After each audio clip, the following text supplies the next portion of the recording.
รรมะเพื่อสืบสานและเพิ่มแรงบันดาลใจวัดชัยสถานก็มาพบกับท่านทั้งหลายแถมเวลาหนึ่งแถมวาระหนึ่งในวันนี้ซึ่งเป็นวันพุธที่16 กันยายน 2563ก็หวังว่าท่านทั้งหลายก็คงจะมีความสุขก็คงจะมีความเรียกว่า สะดวกสบายกันตามอัตภาพนะโยมเนาะวันนี้ก็เป็นวันดีวันมีกำลังใจจะสมหวังหรือผิดหวังก็เป็นเรื่องธรรมดา ในฐานะไทยวันนี้รายการธรรมะก็จะมามาจากญาติโยมในช่วงต้นนี้ก็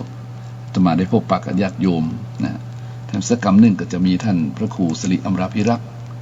นะวัดสันอมรารามก็จะมาพบปะกับท่านทั้งหลายต่อนะเอาแบ่งกันคนน้อยส่วนมากตอนบ่ายแล้วต่อมามักจะมีธุระน้อยๆวันพุธแล้วก็จัดรายการที่สถานียุค96ก็จะเอามาต่อตอนนี้ตัวพ่องบางทีก็ยกมาทั้งดุน มันถ้าหันว่ามันทันยุคทันสมัยทันเหตุทันการเป็นเหตุเป็นผลก็จะยกมา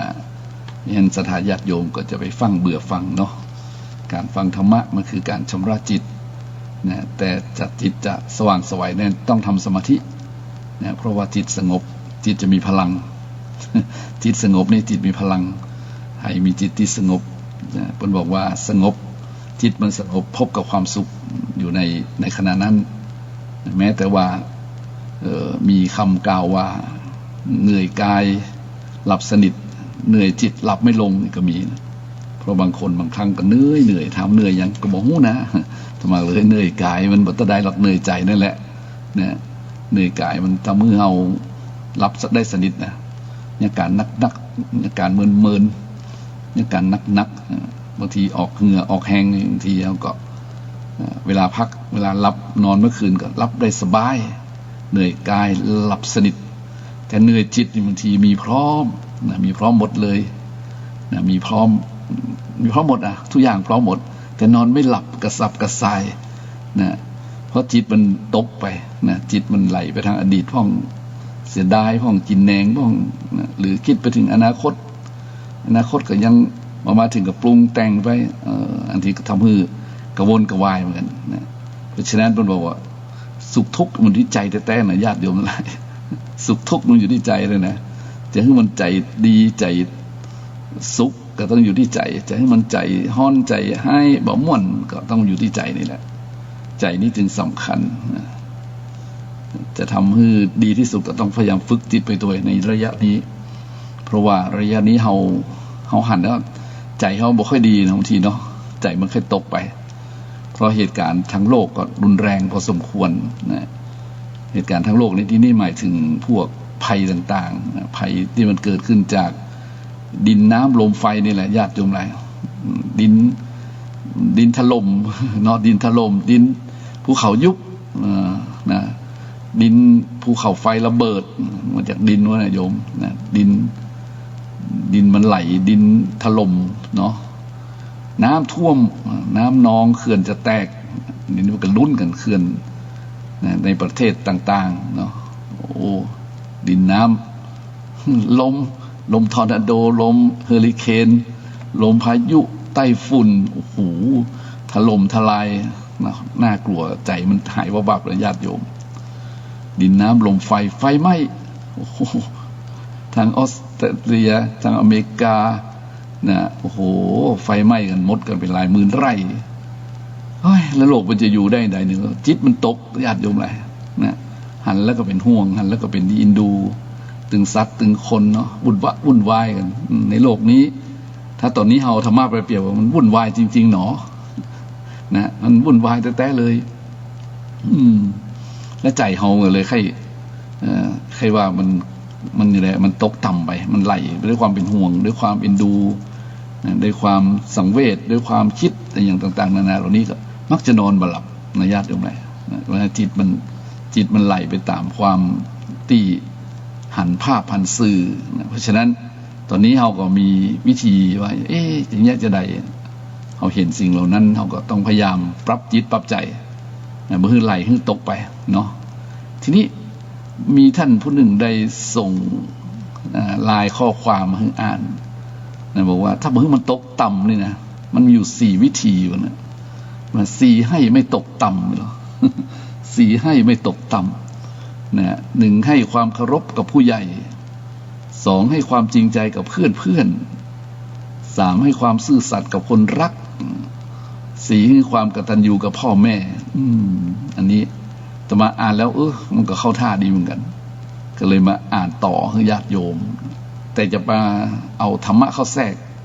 นะอย่างกับคำว่า4ให้ไม่ตกต่ำข้อที่1ให้ความเคารพกับผู้ใหญ่นะผู้ใหญ่นี้เป็นผู้ที่เรียกว่ามีผู้ใหญ่นี่มันจะมีพ่อใหญ่ว่าผู้ใหญ่มันจะมีชาติวุฒินะพูดว่านะใหญ่ด้วยความเกิดในชาติกำเนิดที่สูงส่งเนาะเนี่ยผู้ใหญ่นะแล้วก็วัยวุฒิความเป็นผู้ใหญ่โดยวัยคือเกิดก่อนนะแล้วก็คุณวุฒิความเป็นผู้ใหญ่โดยความดีหรือโดยคุณพิเศษสำเร็จแล้วว่าเนาะแล้วก็4นี่สำคัญปัญญาวุฒินะปัญญาวุฒิผู้ใหญ่โดยปัญญาอันนี้เป็นกล่าวไว้เพราะฉะนั้นวันนี้ก็จะมาก่อนที่ท่านพระครูสิริอมราภิรัตน์จะมาถึงนะญาติโยมทั้งหลายมันบอกว่าเคารพผู้ใหญ่นี่นะผู้ใหญ่มีหลายแบบนะโดยเฉพาะผู้ใหญ่ที่สมบูรณ์เพียบพร้อมนะคือจะต้องพร้อมด้วยทั้ง4อย่างนะคือชาติวุฒิวัยวุฒิคุณวุฒิปัญญาวุฒิพวกนี้นะแต่มันจะมีหรือไม่อันนี้ก็ถ้ามีอยู่นี่มันสุดยอดนะถ้าว่ามีก็ค่อยๆเป็นประเด็นไปเขาก็แยกกันไปเพราะว่ามันไม่ใช่ว่าคนเรามันจะดี100%อย่างเป็นว่ามันจะอินเตอร์เพอร์เฟกต์อย่างหมดนะมันก็ต้องมีจุดด้อยจุดเด่นไปธรรมชาติของคนปุถุชนคนธรรมดาทั้งหลายแต่ถ้าผู้ใดเกิดมาในชาติวุฒิคือความเป็นผู้ใหญ่โดยชาติกำเนิดอันสูงส่งเลยเนี่ยโอ้โหผมถือว่าเป็นคนโชคดีบุญเก่าบุญหลังดีโยมบุญเก่าบุญอย่างหลังดีอย่างสมัยตะกอนนี่สมัย 2,500-600 ปีหรือสมัยพุทธกาลนี่นะชาติวุฒิชาติกำเนิดนั้นสูงสุดนี่เพิ่นจะแบ่งไว้อยู่4ประเภทเนาะที่มันถือกันเข้มข้นนั่นก็คือกษัตริย์พราหมณ์แพทย์สูตรนะกษัตริย์พราหมณ์แพทย์สูตรนี่โหถือว่ากษัตริย์นี่เป็นวรรณะที่สูงนะพราหมณ์นี่รองลงมาเนาะในชมพูทวีปตอนนั้นนะกษัตริย์พราหมณ์แล้วก็แพทย์สูตรลงมาตามลำเลียงแล้วว่าแล้วก็ฐานะเหล่านี้ยังต่ำลงไปก็มีนะเช่นจันทานกมานนะแต่เพิ่นถือว่าถ้าไผ่อยู่ในกลุ่มของกษัตริย์และก็พราหมณ์นี้ก็ถือว่าเป็นผู้ที่มีบุญเก่าบุญหลังดีนะบุญเก่าบุญหลังดีกันเลยทำให้เป็นที่ยกย่องเคารพนับถือในหมู่ชาติคนเดียวกันนะโอ้เป็นจันกษัตริย์เนาะโอ้เป็นจันพราหมณ์น้อยเนี่ยเพิ่นจะถือเคารพกันถ้าไผ่ถือและเคารพกันตามนั้นปรากฏว่าจะให้ความเคารพผู้นี้จะมีความสุขบ่ตกต่ำเป็นว่า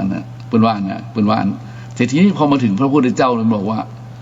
ถ้าชาติวุฒิดีคือกำเนิดในฐานะอันสูงดีนะ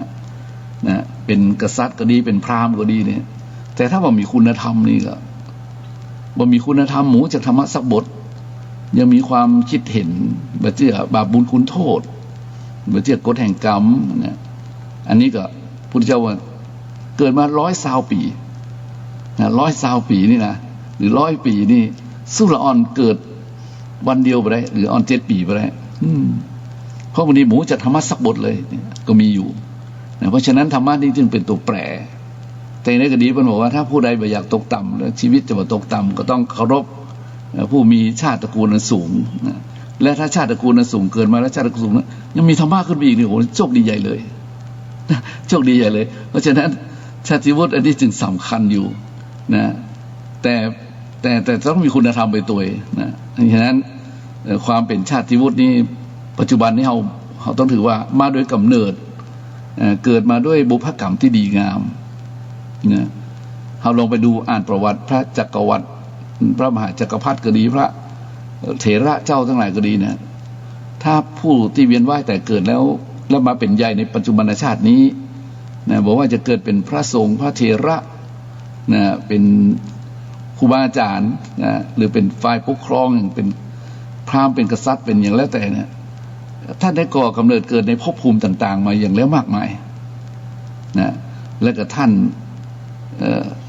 นได้ทำความดีไว้อย่างดีเยี่ยมนะมีกุศลกรรมธรรมบทครบถ้วนนะก็เลยเกิดมา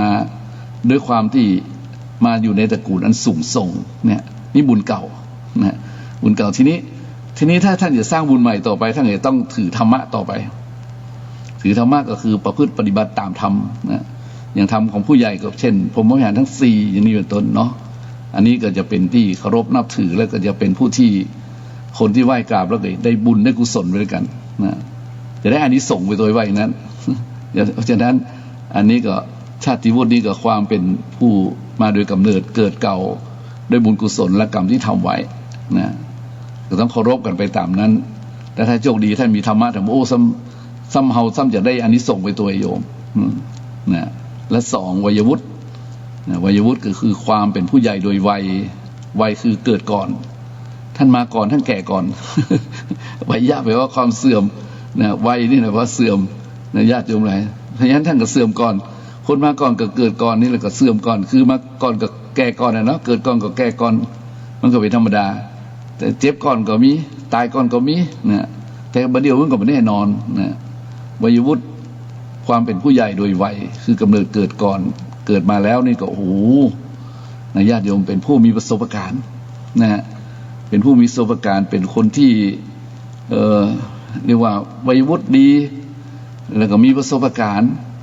และก็ทำให้เกิดความสำเร็จในชีวิตความสำเร็จของท่านนะประสบการณ์ของท่านนั่นแหละประสบการณ์ของท่านนี่สำคัญมากเลยญาติโยมนะเพราะบางคนนี่มีประสบการณ์ตรงนะจึงทำให้เกิดความสำเร็จนะจึงสำเร็จขึ้นมานะมันเหมือนให้ว่าคนเราจะต้องเรียนหนังสือมากมายนะอย่างสมัยก่อนนี่ผู้เฒ่าผู้แก่เฒ่าแก่ทั้งหลายนี่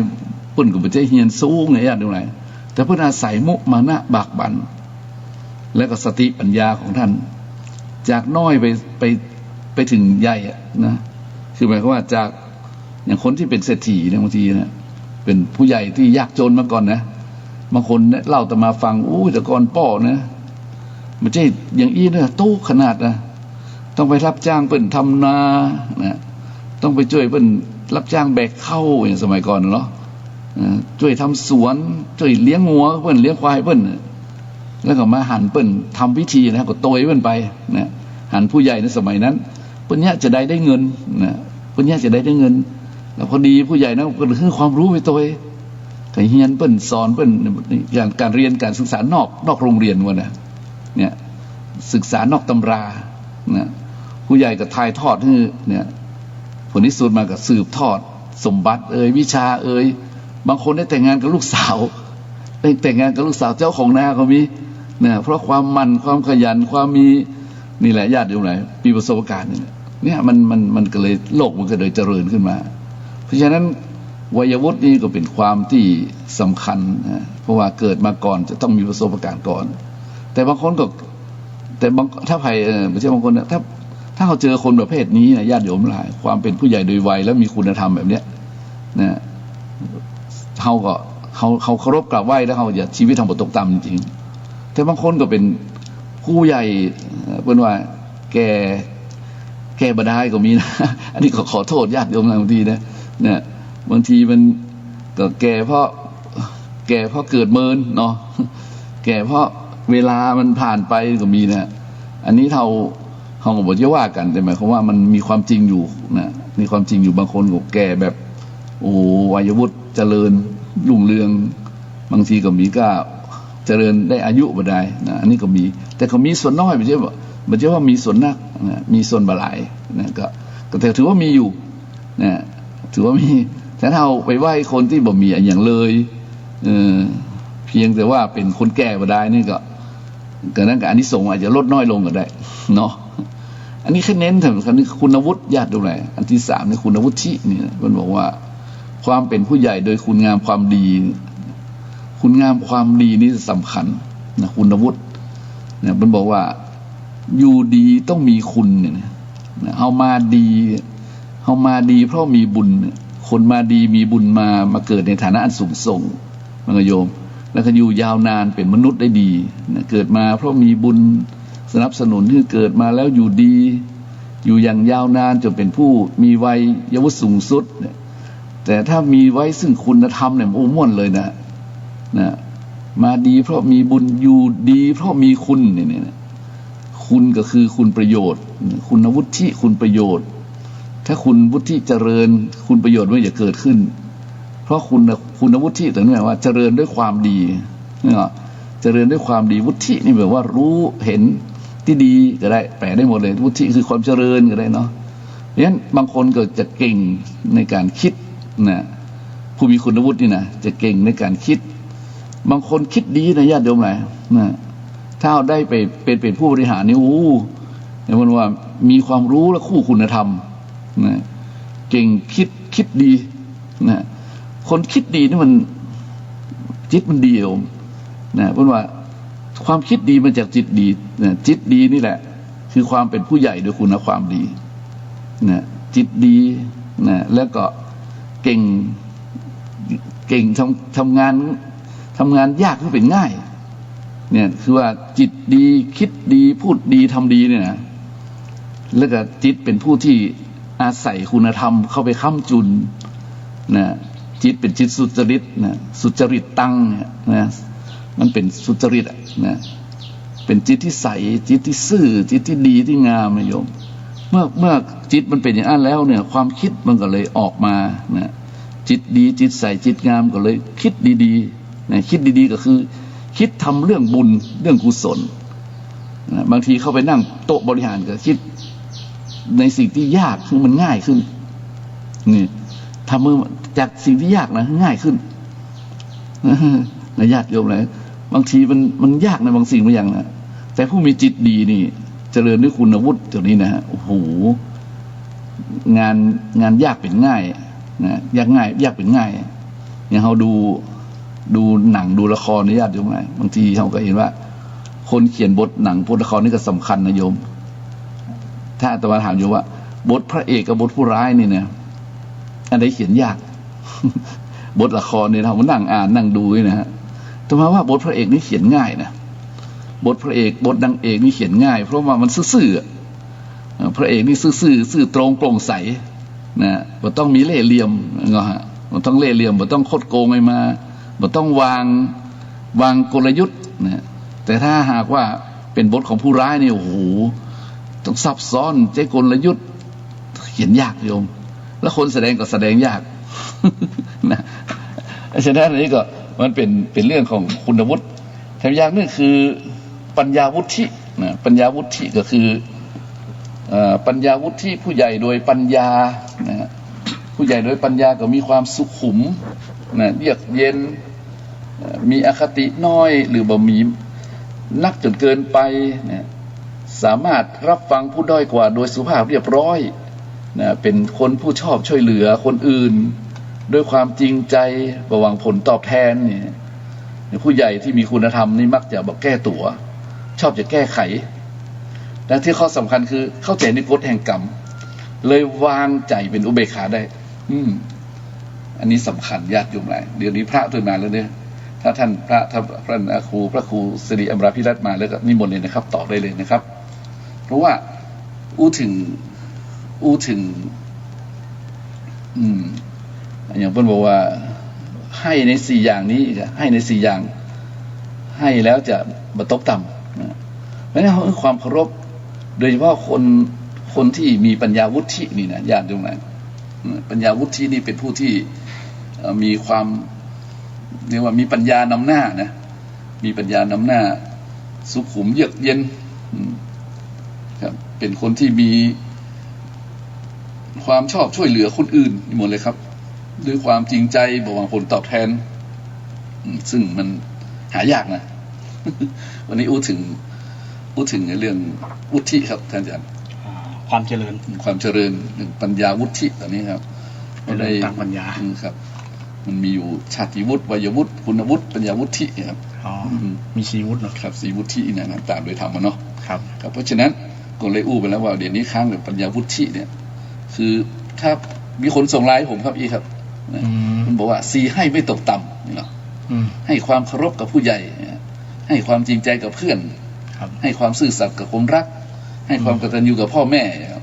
เป็นเรื่องการทั้งเนาะเป็นเรื่องการเฮือยนะครับผมก็เลยมาเติมเข้าไปก็ดีพระสงฆ์มันก็ดีเนาะมันก็เป็นข้อคิดได้เอามาใส่สมาเข้าไปอย่างนั้นผู้ใหญ่ก็ต้องเป็นผู้ใหญ่ที่เจริญด้วยเนี่ยชาติวุฒินะครับเกิดมาดีโดยชาติกำเนิดนะครับเนาะแต่ก่อนกษัตริย์พราหมณ์แพทย์สูตรที่สูงส่งนะครับวัยวุฒิเกิดก่อนมาก่อนมีประสบการณ์ก่อนเคารพกันตามนั้นคุณวุฒิก็คือความเป็นผู้ใหญ่โดยความดีคุณงามความดีทั้งหลายนะครับแล้วก็ผลสุดท้ายท่านพระครูมานี่ก็เลยพึงว่าปัญญาวุฒิผู้ใหญ่โดยปัญญาผู้ใหญ่โดยปัญญาก็ต้องเป็นผู้ที่มีเจริญด้วยความปัญญามีความสุขุมเยือกเย็นเป็นผู้ชอบช่วยเหลือสามารถรับฟังถ้อยคำคนอื่นได้ครับนึกถึงคำไหว้ครูนี่ว่าปัญญาวุฒิตะเลเตเตนั่นเนาะครับเนาะปัญญาวุฒิกะเลเตเตนะครับมันเป็นว่าผู้มีปัญญาเนาะครับอะไรครับเพราะฉะนั้นก็เลยมาถึงตรงนี้พระครูมาก็ดีครับครับนิมนต์เลยนะครับตุนถึง3 โมงนะครับและญาติโยมหายได้พบกับท่านพระครูสิริอมรพิรัตน์เจ้าวาดวัดสันอุ้มอมรารามนะครับตั้งแต่วันนี้ไปจนถึง3 โมงนะครับนิมนต์เลยครับผมครับขอบคุณครับขอถวายความนอบน้อม แด่พระรัตนตรัยคือพระพุทธพระธรรมพระสงฆ์คุณพระพุทธที่สูงล้ำคุณพระธรรมที่สูงส่งคุณพระสงฆ์ที่สูงเลิศอันก่อเกิดเป็นพระรัตนตรัยขอถวายความเคารพนอบนบพระมหาเถรานุเถระทุกรูปทุกตนจึงมีพระเดชพระคุณหลวงพ่อเจ้าคณะจังหวัดเป็นต้นเป็นประธานขอเจริญพรศรัทธาญาติโยมนักศีลนักบุญพ่อออกแม่ออกศรัทธาญาติโยมที่รับฟังรายการธรรมะเพื่อสืบสานและเพิ่มแรงบันดาลใจจากวัดชัยสถานจึงอาตมาภาพ ก็ได้มาต่อได้มามาเอ่ยจากท่านอาจารย์พระครูประภัสชัยคุณที่ได้เกริ่นในเบื้องต้นไว้แล้วซึ่งเป็นเจ้าของรายการซึ่งอาตมาก็มีส่วนร่วมมาแจมมาในรายการธรรมะเพื่อสืบสานและเพิ่มแรงบันดาลใจซึ่งก็มาประจำทุกวันพุธวันพุธไหนจะมาเตื้อและนอกจากจะมีเหตุบางอย่างที่มาบ่ได้ก็จะต้องสมาภัยเพราะว่ามีเหตุที่จำเป็นก็ใจก็นึกเติงกึดเติงหาอยู่เป็นประจำวันพุธนี้ช่วงบ่ายโมงถึง3 โมงมีนัดกับศรัทธาญาติโยมนัดกับท่านผู้ฟังที่จะนำธรรมะมงคลมามาจาให้กับศรัทธาญาติโยมได้รับฟังกันซึ่งส่วนหนึ่งก็เป็นธรรมบรรณาการเป็นการตอบแทนที่ศรัทธาญาติโยมได้ให้การอุปถัมภทานเกี่ยวกับเรื่องการเป็นอยู่ของพระสงฆ์องค์สามเณรในฐานะที่ เป็นหนี้บุญคุณเป็นหนี้บุญคุณญาติโยมมีบุญคุณต่อพระสงฆ์องค์เจ้าที่ได้ใส่บาตร คือการอุปถัมภทานแก่พระสงฆ์องค์เณรในพระพุทธศาสนาในส่วนนี้เองก็เป็นการระลึกนึกถึงคุณงามความดีบุญคุณของศรัทธาญาติโยมต่างพระสงฆ์องค์เจ้าก็บ่มีอย่างที่จะตอบแทนแล้วก็นอกจากนำธรรมะที่ได้ศึกษามามาจากศรัทธาญาติโยมนำโดยเฉพาะธรรมคำสอนของพระสัมมาสัมพุทธเจ้าที่เป็นมงคลชีวิตมงคลชีวิตที่เราท่านทั้งหลายจะต้องยึดถือปฏิบัติเป็นมรรควิถีของชาวพุทธซึ่งก็เป็นสิ่งหนึ่งที่ ต่างพระสงฆ์องค์เจ้าได้ระลึกนึกถึงในส่วนนี้ก็มาทำหน้าที่ในส่วนนี้เพื่อเป็นปฏิการะตอบแทนศรัทธาญาติโยมนั่นเองในวันนี้ก็นึกอันยังได้ก็จะนำมาศรัทธาญาติโยม นึกที่ได้ศึกษามาอย่างมาแต่ก็ยังนึกกันเก่าเรื่องเก่าอยู่ที่ว่าเคยมาแล้วมันบ่จบเตื้อ ยังบ่จบสืบเนื่องมาจากพุทธที่แล้วได้เกี่ยวกับเรื่องพระรัตนตรัยเนี่ยพระพุทธพระธรรมพระสงฆ์มีคุณงามความดีอย่างเนี่ย ซึ่งจะเป็นการเสริมศรัทธาความเลื่อมใสนะศรัทธาความเชื่อภาษาทะความเลื่อมใสในพระรัตนตรัยให้มั่นคงแด่ศรัทธาผู้ฟังทั้งหลายเพราะว่าถ้าเรามั่นคงในพระรัตนตรัยแล้วมันก็จะทำให้เรานั้นได้รับประโยชน์จากการนับถือพระพุทธศาสนานับถือพระรัตนตรัยคือพระพุทธพระธรรมพระสงฆ์นี่นะจะเกิดประโยชน์กับศรัทธาเองนะซึ่งพระรัตนตรัยนั้นเป็นสรณะเป็นที่ระลึกเป็นที่เปิ้งอันสูงสุดนะที่เราได้เปล่งคำว่าพุทธังสรณังคัจฉามิธัมมังสรณังคัจฉามิสังฆังสรณังคัจฉามิแต่บางท่านปฏิบัติหรือว่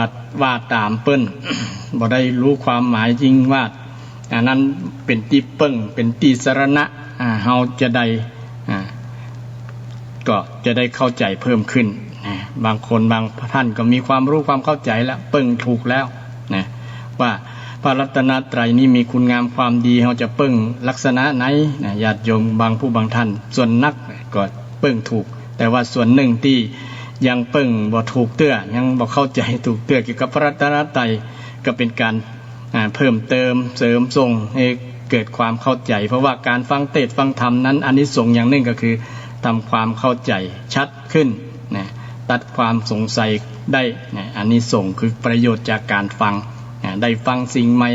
ได้เข้าใจสิ่งเก่าได้บรรเทาความกังขานี่เป็นว่าได้สัมมาทิฏฐิได้สติครองตนซึ่งเป็นอานิสงส์ของการหรือว่าประโยชน์ของการฟังของการฟังญาติโยมจะมีคำถามหรือว่าจะมาอู้จาสนทนาธรรมตัวก็โทรมาได้0531143332มารายงานว่าฟังชัดเจนดีฟังธรรมะแล้วเป็นเจ้าหน้าที่ก็มาทัศนะหรือว่ามาแสดงความมา มีส่วนร่วมได้นะมาแสดงออกในรายการธรรมะนี้นะก็ยินดีที่จะรับสายศรัทธาญาติโยม0531143332นะ0531143332ศรัทธาญาติโยมบางผู้บางท่านก็จำได้จนชินแล้วเนาะจนจินหูคล่องแล้วนะมาก็นึกถึงว่าอาจจะสนทนาธรรมกับทางรายการธรรมะเพื่อสืบสานและเพิ่มแรงบันดาลใจนะก็โทรมาที่0531143332ทางรายการก็จะยินดีรับสายกับท่านผู้ฟังทั้งหลายท่านที่โทรมาก็จะได้สนทนาปราศัยสนทนาธรรมกันนะหรือตอบปัญหาต่างๆที่ค้างคาใจกันก็ทางรายการก็ยินดีที่จะรับสายในส่วนนั้น0531143332นะ0531143332ศรัทธาญาติโยมโทรมาได้ทุกเวลาช่วงตั้งแต่เวลานี้เป็นต้นไปถึงเวลา14 นาฬิกา55 นาทีผู้ประทันขาดคำจะโทรมาอยู่แล้วญาติโยมขอรับสายอนุญาตรับสายก่อนเนอะฮัลโหลโอ้สายรุดอีกอ่ะไม่มีกันนี่แหละสายที่โทรมาญาติโยมโทรมาใหม่เนี่ยสายคงจะรุดก็ที่บอกญาติโยมโทรมาสนทนาธรรมกันก็เพื่อเกิดประโยชน์จากการฟังนั่นเองญาติโยมมีความสงสัยมีปัญหายังมีข้อยังที่จะถามหรือจะสนทนามาเพิ่มเติมก็เป็นสิ่งที่ดีเป็นประโยชน์กับท่านผู้ฟังและก็เป็นประโยชน์กับทางรายการธรรมะเพื่อสืบสานและเพิ่มแรงบันดาลใจตัวนะซึ่ง ในส่วนนี้ก็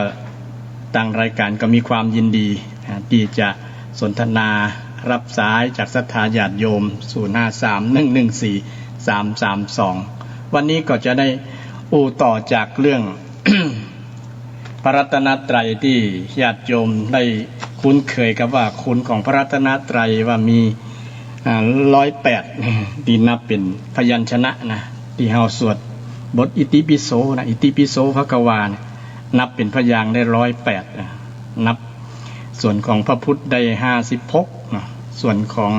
พระธรรมได้38ส่วนของพระสงฆ์ได้14ก็รวมกันเป็น108เป็นว่าคุณของพระรัตนตรัยมี108ที่เรานับลูกประคำที่ในอยู่ในกอคอของเนาะเวลาเรานั่งทำสมาธินับนึกถึงคุณของพระพุทธพุทธานุสติธรรมานุสติสังฆานุสตินับได้108แสดงว่าจิตเราอยู่กับลูกประคำที่เรานับนั้นนึกถึงคุณของพระพุทธเจ้า108ประการแต่การถึงนึกถึงคุณของพระพุทธพระธรรมพระสงฆ์108นั้นมันบ่ได้ความหมายคือบ่ฮู้ความหมายแต่ถ้าจะเอาความหมายจริงเอาอัดจริงๆก็มีอยู่24แต่อ่านญาติโยมที่ได้บอกหลายเตื้อแล้วเนาะว่าคุณของพระพุทธเจ้านี่มี9ประการคุณของพระธรรมมี6ประการคุณของพระสงฆ์มี9ประการรวมกันแล้วก็เป็น24ประการด้วยกัน24ประการพุทธที่แล้วนะก็อู้เรื่องคุณของพระพุทธพระแล้วกับถึงพระธรรมและวันนี้ก็จะอู้ต่อเกี่ยวกับคุณของพระสงฆ์คุณของพระสงฆ์คุณของพระสงฆ์มีอย่างพ่องใน9อย่างนั้นเริ่มตั้งแต่สุปฏิปันโนภควโตสาวกสังโฆสุปฏิปันโนภควโตสาวกสังโฆไปสวดมนต์สวดบทอิติปิโสได้ช่วงตั้งแต่คุณของพระสงฆ์ตั้งแต่สุปฏิปันโนภควโตสาวกสังโฆอุชุปฏิปันโนภควโตสาวกสังโฆยายาปฏิปันโนภควโตสาวกสังโฆสามีจิปฏิปันโนภควโตสาวกสังโฆนี่แหละเป็นคุณซึ่งแปลเป็นไทยแล้วก็เป็นอู้เรื่องคุณความดีของพระสงฆ์ความดีของพระสงฆ์เริ่มตั้งแต่ข้อแรกคือสุปฏิปันโนแปลว่าปฏิบัติดีสุแปลว่าดีญาติโยมสุแปลว่าดีดีงามก็ได้นะพระหรือว่าท่านผู้ใดที่ปฏิบัติดีปฏิบัติดีปฏิบัติงามเปิ้นฮ้องว่าเป็นผู้ที่ฮ้องว่าพระสงฆ์ดีสุปฏิปันโนสุแปลว่าดีปฏิปันโนแปลว่าถึงพร้อมเฉพาะด้วยความดีปฏิบัติปฏิบัตินั่นเองปฏิบัติดีเราจะได้คุ้นเคยว่าพระสงฆ์ปฏิบัติดีปฏิบัติชอบรวมความปฏิบัติดีปฏิบัติชอบแต่ถ้าแยกแยะเป็นคุณทั้ง9ประการขออนุญาตรับสายก่อนน้อเจริญพรกราบนมัสการเจ้าเจริญพรว่าจะได้ยังผมมาจากที่ไหนยมอยู่แถวสันน้ำเม้งมั้งท่านจะได้ยินชัดก็เจ้าสันทรายดอยสะเก็ดนะสันทรายดอยสะเก็ดเนี่ยเนาะเจ้าเป็นได้พ้องชัดเจนดีก่อเจ้าฟังชัดเจนดีพอดีโยมอันอยู่ต่างจังหวัดเนาะแล้วก็พอดีมาทำงานอยู่แถวนี้เจ้าที่ไหนน่ะกำลังหาจ่าอันเจ้ากำลังจะมาทำงานคือว่าตอนนี้ก็ฟังอยู่ก่อเดี๋ยวนี้ฟังอยู่นะข้าเจ้าก็สวดอยู่นะเจ้าอิติปิโสเนี่ยพุทธคุณธรรมคุณสังฆคุณนี่คืออันเดียวกันเนาะแต่โยมฮู้ความหมายดีหมดเนาะทุกอย่างเจ้าก็คือว่าก็ดีใจเจ้าที่ว่าอย่างน้อยก็ทำให้เราได้อันมีสติเนาะเจ้าเนาะเจริญพรมีสติว่าเราจะได้รู้ว่าตัวนี้เป็นที่เปิ้งนี่เนาะตอนนี้เจ้ามาเนี่ยการเวลาเราปฏิบัติธรรมเวลาเราปฏิบัติธรรมเราจะได้นึกถึงไงนึกถึงสังฆานุสติเนี่ยพุทธานุสติธรรมานุสติสังฆานุสติเนี่ยเนาะโยมวิริโยมวิทยุน้อยเนอะเจ้าพอดีว่าจะถามท่านว่าอันอย่างก็ยังพอดีอันเพื่อนเอาฮือมาเนาะคาถาที่ว่ามหาจักรพรรดิเจ้าจะได้มันจะอันนี้กันก็เจ้าจะอันนี้จะได้คาถามหาจักรพรรดิคือหมายความว่าพระเจ้าก็ไหว้พระสวดมนต์เพิ่นก็จะมีตั้งแต่ไหว้พระอันอย่างเนี่ยเจ้าก็คือว่าสวดเสริมเข้าไปเนาะแต่อิติปิโส108นี่คือเดินท่องได้ก็เจ้าท่านอย่างเช่นเวลานั่งแล้วมันง่วงเนี่ยเนาะได้ฮะได้โยมอิติปิโสนะเจ้าได้เจ้าอยากให้ได้108หลายๆเที่ยวแต่ละวันอยากให้ได้แต่ละวันเลยอ่ะได้โยมได้อยู่จ้ะเจริญพรดีโยมดีเสียงมันจะท้อนกันเนาะเจ้าเนาะเจริญพร มีอย่างจะถามแฮม จะถามว่าอย่างเช่นอันตอนนิยมมาเข้าบ้านเปิ้ลนี่น้องแล้วก็เขาบอกค่อยได้ไปวัดแต่เจ้าท่านเจริญพรใจอยู่วัดก็ใช้ได้ละโยม อุบาสกอุบาสิกาแปลว่าคู่ใกล้วัดนะผู้ใกล้พระรัตนตรัยก็ถือว่าใจเฮาที่สำคัญคือใจเฮาบางครั้งเฮามีแต่ว่าส่วนนักแล้วก็คือว่างๆกับมันอดจะขึ้นมาเองน้องนโมตัสสะอย่างประมาณนี้จะขึ้นเองเจริญพรขึ้นมาจากใจเฮาโดยที่เฮาแค่คิดบ่ได้เนาะเจ้าก็จะขึ้นมาก็คือจะเตือนเฮาตลอดคือว่าจะท่องนี่แหละพุทธคุณธรรมคุณได้ตลอดเลยเนาะเจ้าพุทธคุณธรรมคุณน่ะเป็นการระลึกเป็นการเจริญสติตัวเองน่ะก็ทำให้แก้ง่วงได้ญาติโยมมีสตินึกได้นะความง่วงเฮานอนก็แก้ได้ตัวนะถ้าเฮานึกถึงคุณเนาะเอาไว้เพื่อคนอื่นเพื่อโทรฟังเนาะว่าเจริญพรเจ้าฟังอยู่เจ้าเจริญพรอนุโมทนาสาธุเด้อนมัสการเจ้าสาธุเจ้าก็มีญาติโยมมาโทรมาเกี่ยวกับเรื่องพุทธคุณธรรมคุณสังฆคุณเนาะก็ถือว่าดีและโยมดีมีความสงสัยแล้วถามเนี่ยตรงประเด็นเพื่อจะให้แก้ความสงสัยจะได้อานิสงส์คือได้ประโยชน์จากการฟังความสงสัยของเราก็จะได้หมดไปนะการฟังอย่างเช่นอาตมาก็ชอบฟังเหมือนกันชอบฟังครูบาอาจารย์เปิ้นที่เปิ้นเทศนาเปิ้นเทศนะเปิ้นบรรยายธรรมเนี่ยทุกคนที่เปิ้นบรรยายธรรมอาตมาจะฟังเดี๋ยวนี้ยิ่งสะดวกในการฟังเนาะมีทาง YouTube มีตั้งอย่างต่างๆนะสื่อต่างๆมันง่ายต่อการฟังง่ายต่อการที่จะศึกษาฉะนั้นก็เป็นโอกาสดีสำหรับผู้ที่สนใจในธรรมะศึกษาพระ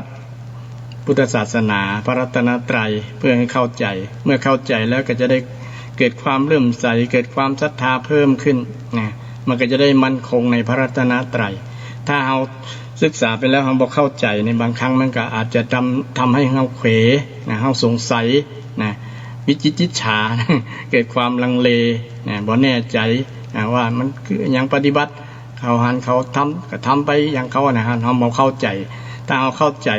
ดีในพระรัตนตรัยแล้วเราจะปฏิบัติถูกต้องนะกับพระรัตนตรัยฉะนั้นจึงเป็นที่มาว่า ก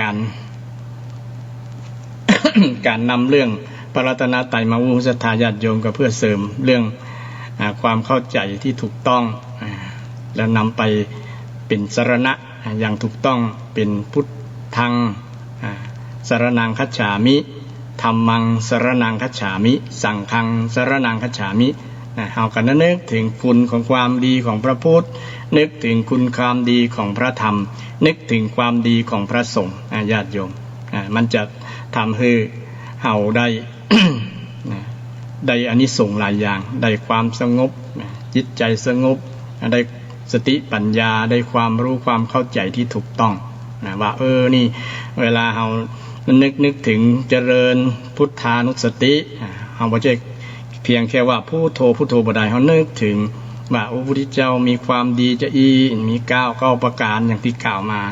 พระธรรมมีความดีคุณงามความดี6ประการดังที่กล่าวมาแล้ววันนี้ก็จะได้เรื่องความดีของพระสงฆ์พระสงฆ์นั้นที่กล่าวมานี้ก็คืออริยสงฆ์อย่างอาตมาภาพนี้เป็นสมมุติสงฆ์สงฆ์โดยสมมุติกำลังอยู่ในช่วงที่จะพัฒนาตัวเก่าเป็นพระอริยสงฆ์แต่เมื่อใดก็บ่ฮู้นะก็ได้อาศัยการศึกษาและก็ปฏิบัติอย่างศรัทธาญาติโยมแล้วล่ะได้ศึกษาได้ลงมือปฏิบัติเพื่อให้เกิดมรรคผลในการที่เราได้ศึกษามาแล้วและปฏิบัติลงมือปฏิบัติอย่างถึงวันนี้ก็เป็นที่ ยอมรับเต็มร้อยเลยทีเดียวว่าพระรัตนตรัยนั้นมีเป็นที่เปิ้งอันสูงสุดจริงๆญาติโยมเป็นที่เปิ้งสูงสุดโดยเฉพาะเราเปิ้งของ ประสงค์เนี่ยเราต้องเปิ้งถูกบางคนไปเปิ้ง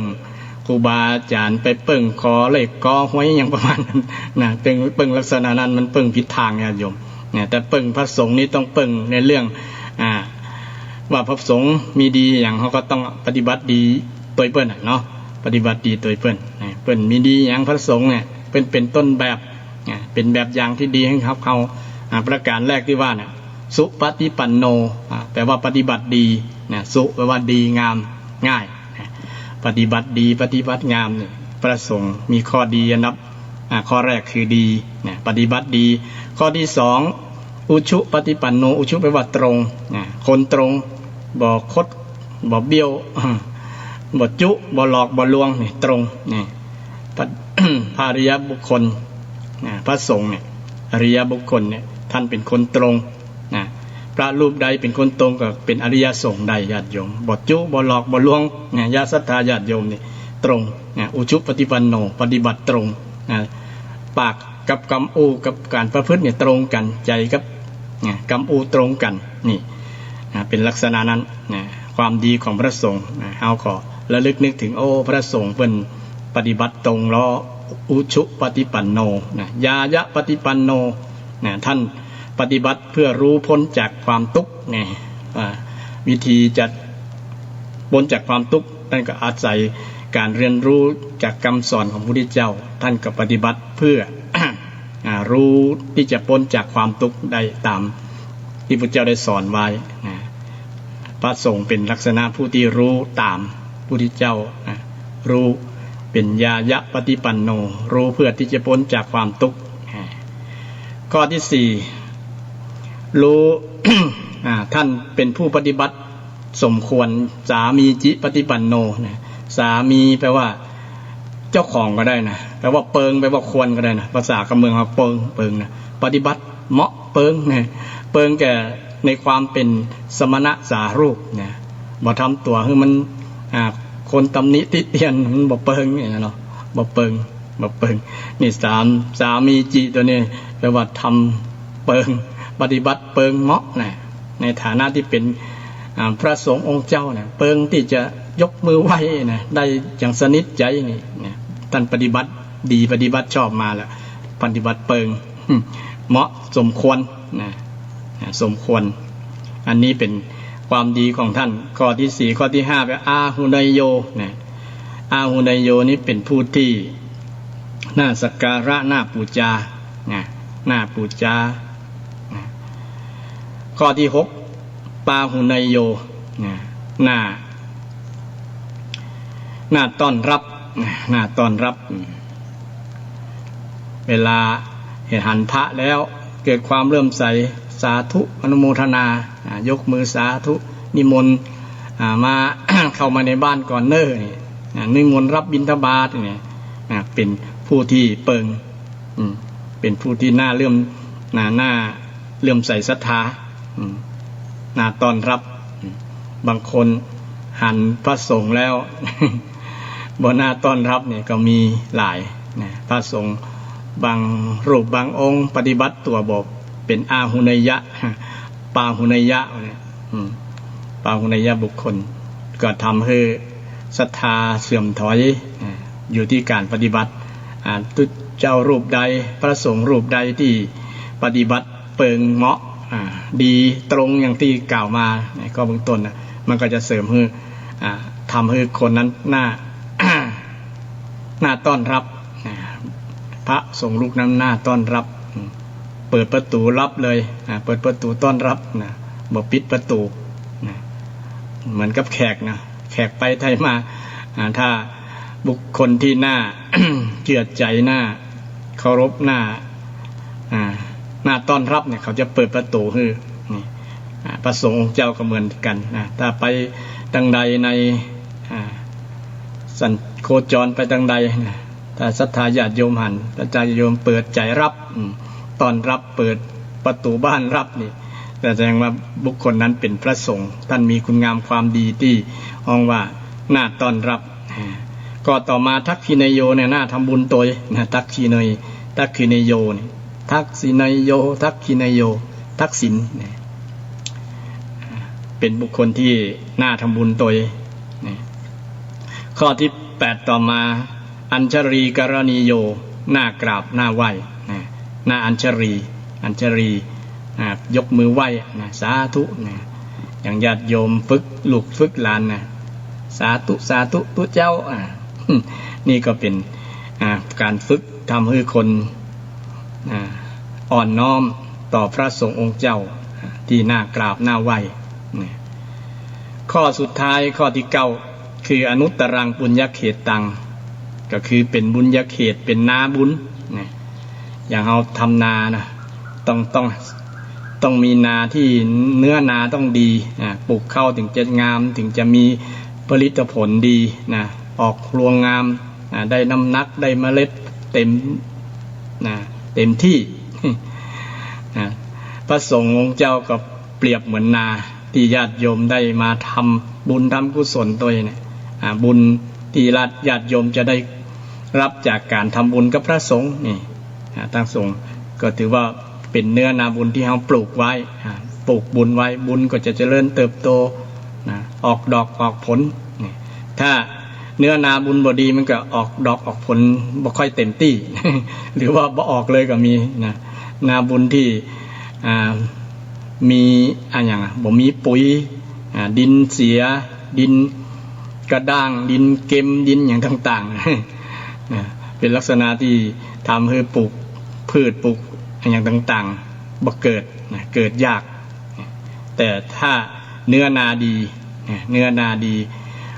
ปลูกอันยังก็ดีได้รับผลง่ายเจริญเติบโตได้ผลิตผลออกดอกออกผลเต็มที่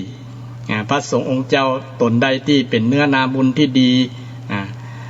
ก็จะทำให้ญาติโยมได้รับอานิสงส์ได้บุญได้กุศลตัวเต็มที่เช่นเดียวกันฉะนั้นคุณงามความดีของพระสงฆ์ประการที่9คือเป็นเนื้อนาที่ดีอนุตตรังแปลว่ายิ่งกว่านาอันอื่นยิ่งกว่าเลยล่ะเป็นเนื้อนาบุญปุญญเขตเนี่ยนะ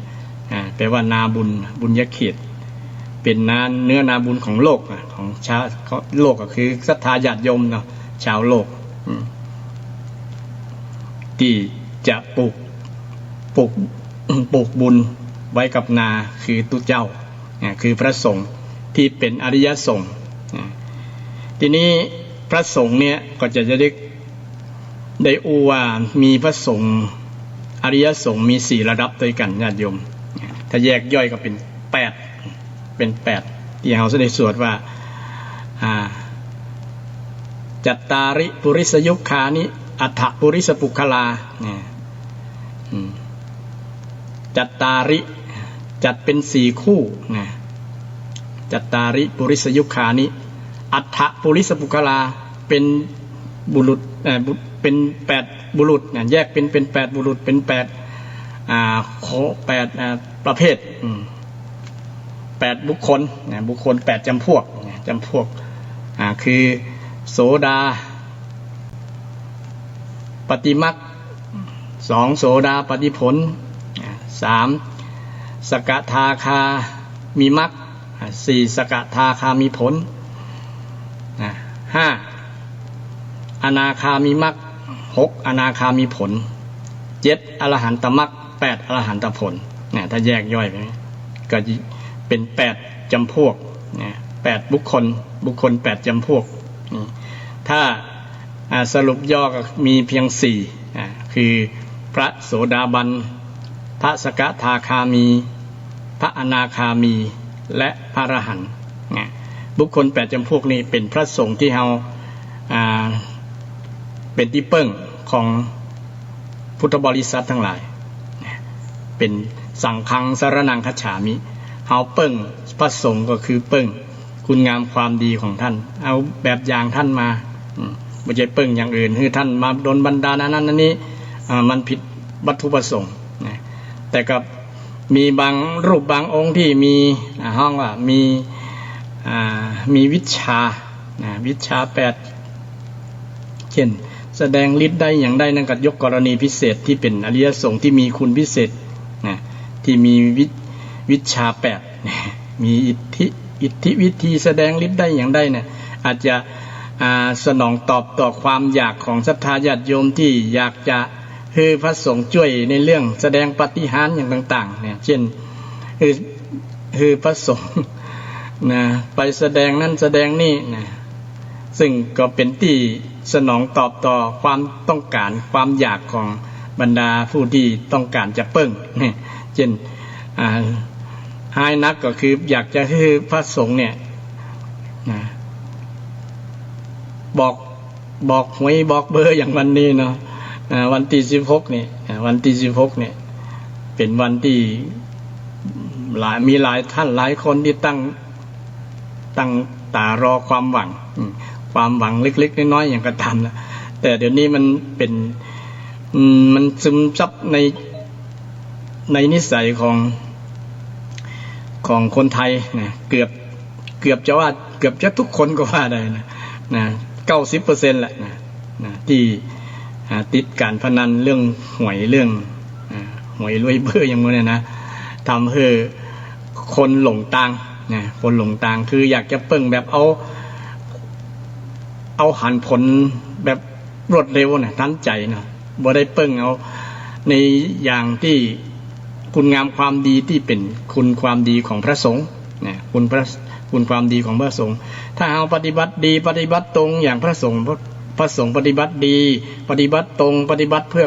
พ้นจากความทุกข์เนี่ยนะปฏิบัติตามเนี่ยมันก็จะได้เปิ่งถูกทางถูกที่นะถูกลักษณะถูกหลักการแต่เดี๋ยวนี้เอาไปเปิ่งต่างๆเปิ่งนอกจากพระรัตนตรัยยิ่งไปเปิ่งอันหลายอย่างเดี๋ยวนี้เนาะเปิ่งเดี๋ยวนี้ยิ่งมีหลายๆอย่างที่มันอย่างเกิดมาแปลกๆนะเช่นมีอย่างนะหมาสามหัวหัว4หัว5ขาหมานะอย่างต่างๆที่มันแปลกๆเนี่ยจะไปขอเลขขอหวยไปปูจาไปเปิ้งนะเนาะเดี๋ยวนี้ก็มีกระแสอย่างไอ้ไข่ที่หวยเบอร์ยิ่งไปใหญ่เลยเนาะจริงถ้าสิ่งเหล่านั้นมันเปิ้งได้จริงๆญาติโยมอาตมาอยากจะบอกรัฐบาลให้ไปเอาไอ้ไข่เนี่ยมาเป็นในรัฐมนตรีการคลังนะการคลังว่าวิธีหาทางรวยนะจะมีวิธีไหนที่จะแก้เรื่องปัญหาเศรษฐกิจนะบ่ใช่ว่า คือคนหลงงมงายในตัวจริงไอ้ไข่กับบ่ผิดหรอกแต่ว่าผิดที่คนที่ไปหลงไหลข้างใครนะหลงไหลข้างใครแต่บางคนไปก็ประสบผลสำเร็จจริงๆนะมันก็เลยเป็นกระแสใหญ่ นะจริงคนก็เป็นไปหมื่นพันก็ถูกสักคนเนาะแฮมคน 99% น่ะมันก็ต้องผิดหวังแน่นอน99คนเนี่ยผิดหวังแฮมคนนี่ถูกละนะที่อาตมาก็สามารถบอกได้นะญาติโยมถ้ามีคนสัก100คนเนี่ยบอกถูกแน่นอนแต่คน99คนเนี่ยมันจะผิดหวังไง มันจะผิดหวังนะมันบ่ถูกนะคน99องค์ผิดหวังนะแสดงว่าเฮาหวังได้แค่ 1% แฮม 99% นั้นผิดหวังนะผิดหวังนะฉะนั้นเฮาไปเปิ้งสิ่งที่เสี่ยงต่อการผิดหวังคือ 99% ลองพิจารณาดูนะญาติโยมแต่คนก็ยังบ่ทดบ่ถอยด้วยนะก็ยังหวังนะเพราะว่ามันยังว่านะเฮาที่มีความคิดว่าอย่าไปเปิ้งอยากจะเปิ้งในสิ่งที่มันรวดรัดเร็วทันใจ อยากจะได้ทันใจนะสิ่งที่อย่างที่มันบดลบันดาลประทานพรให้วุยๆนะต้องการแบบนั้นมันก็เลยผิดทางจริงถ้าเราจะเปิ้งพระรัตนตรัยให้ถูกต้องนะจะต้องเพิ่งธรรมะเปิ้งพระพุทธพระธรรมพระสงฆ์ให้ถูกต้องอย่างธรรมะเขาก็ต้องเปิ้งว่าถ้าอยากจะเป็นอย่างยังอยากจะได้อย่างยังก็ต้องทำตามหลักที่พระพุทธเจ้าได้สอนไว้ก็มีอยู่แต่คนใจมันฮ้อนเนาะรอบ่ได้ก็เลยเอาทางลัดเช่นมีคนทำมิจฉาชีพแม้แต่พระสงฆ์องค์เจ้าก็มีข่าวเกี่ยวกับคนที่เป็นมิจฉาชีพหาประโยชน์จากตู้เจ้าที่เป็นข่าวเนาะพระสงฆ์เจ้าถูกญาติโยมแบกเมย์นี่ก็ทำให้เกิดความวิตกกังวลหวาดระแวงบางครั้งก็เกิดมุมมองที่ในแง่ลบกับพระสงฆ์องค์เจ้าไปตัวก็มีแต่นี่ก็บ่งบอกถึงว่าคนนั้นมันอาศัยสิ่งที่มาเปิ้งในสิ่งที่ผิดนะแม้แต่พระสงฆ์ก็ยังโดน ก็ยังถูกยังได้รับผลกระทบซึ่งก็เป็นสิ่งหนึ่งที่เราต้องทำความเข้าใจทำความเข้าใจระหว่างการที่เราจะเปิ่งพระรัตนตรัยเนี่ยให้ถูกต้องแต่เปิ่งจะใดอาตมาก็ย้ำโดยเฉพาะก่อนที่จะเปิดรายการก็มีคำว่าพระพุทธที่สูงล้ำคุณพระธรรมที่สูงส่งคุณพระสงฆ์ที่สูงเลิศยังย้ำคำเดิมว่าเปลี่ยนจะอ่านญาติโยมเปิ่งได้แต่ว่าอาจจะจ้าหน่อยนะแต่ก็บ่จ้าหรอกถ้าเราทำมันตามที่ถูกต้องตามคำสอนเช่นเราอยากจะมีความสุขเนี่ยก็บ่ยากเลยได้วันนี้แหละพุทธเจ้าสอนคนอยากจะมีความสุขก็ทำความดีทำความดีเช่นทำสมาธิทำจิตให้สงบนี่ก็มีความสุขแล้วหรอความสุขเกิดทันทีแล้วถ้าจิตมันสงบสงบเจริญภาวนาเจริญภาวนานี่การปฏิบัติเปิ่งธรรมมันก็เปิ่งแบบนี้ญาติโยมถึงจะได้ประโยชน์จริงๆได้ประโยชน์จริงๆทีนี้ ตะกี้เรื่องคุณสมบัติของพระสงฆ์โยงถึงเรื่องคุณสมบัติของพระพุทธพระธรรมเพราะว่าเป็นพระรัตนตรัยรัตนะหนึ่งจึงโยงถึงกันเนาะญาติโยมพระสงฆ์ก็พระผู้ที่หันได้ศรัทธาได้ความเลื่อมใสในคำสอนของพระเจ้าและปฏิบัติดีปฏิบัติชอบปฏิบัติตามคำสอนก็บรรลุธรรมคำสอนเมื่อบรรลุตามแล้วก็ได้มีคุณงามความดีที่ว่าเป็นคนดีเป็นผู้ที่ดีเป็นผู้ตรงเป็นผู้ที่รู้หนทางพ้นทุกข์นี่คือรู้อริยสัจสี่รู้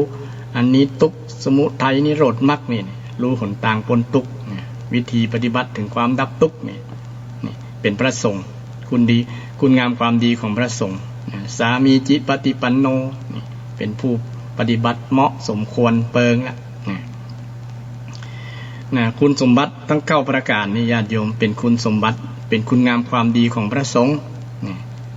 เป็นคุณงามความดีของพระสงฆ์ใครที่จะเปิ่งพระสงฆ์ก็ต้องเปิ่งนึกถึงอย่างญาติโยมเวลาไปวัดไปวาช่วงเข้าพรรษานี่เปิ้นให้เจริญภาวนาเป็นพุทธานุสติธัมมานุสติสังฆานุสติเนี่ยก็ให้นึกถึงคุณงามความดีของพระพุทธนึกถึงความดีของพระธรรมนึกถึงความดีของพระสงฆ์นี่มันจะได้ประโยชน์จริงๆได้ประโยชน์จริงๆได้จึงได้ชื่อว่าเป็นพุทธังสรณังคัจฉามิธัมมังสรณังคัจฉามิสังฆังสรณังคัจฉามินี่แต่เดี๋ยวนี้เขาเปิ่งบางครั้งเปิ่งผิดไปเปิ่งสิ่งนอกพระรัตนตรัยอันอย่างแปลกๆกับไปกราบไปไหว้ไปบนบานศาลเก่าอย่างพวกนี้นะมันเปิ่งได้สักเปอร์เซ็นต์อย่างที่ว่าได้เปอร์เซ็นต์เดียว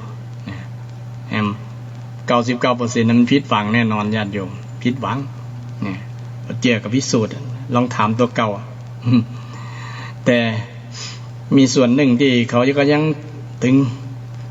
งหู้อยู่แต่ก็ทำอยู่เพราะว่ามันบ่มีติดเปิ้งแน่นอนแล้วก็ยังคิดว่าอยู่ถ้าเราจะเปิ้ง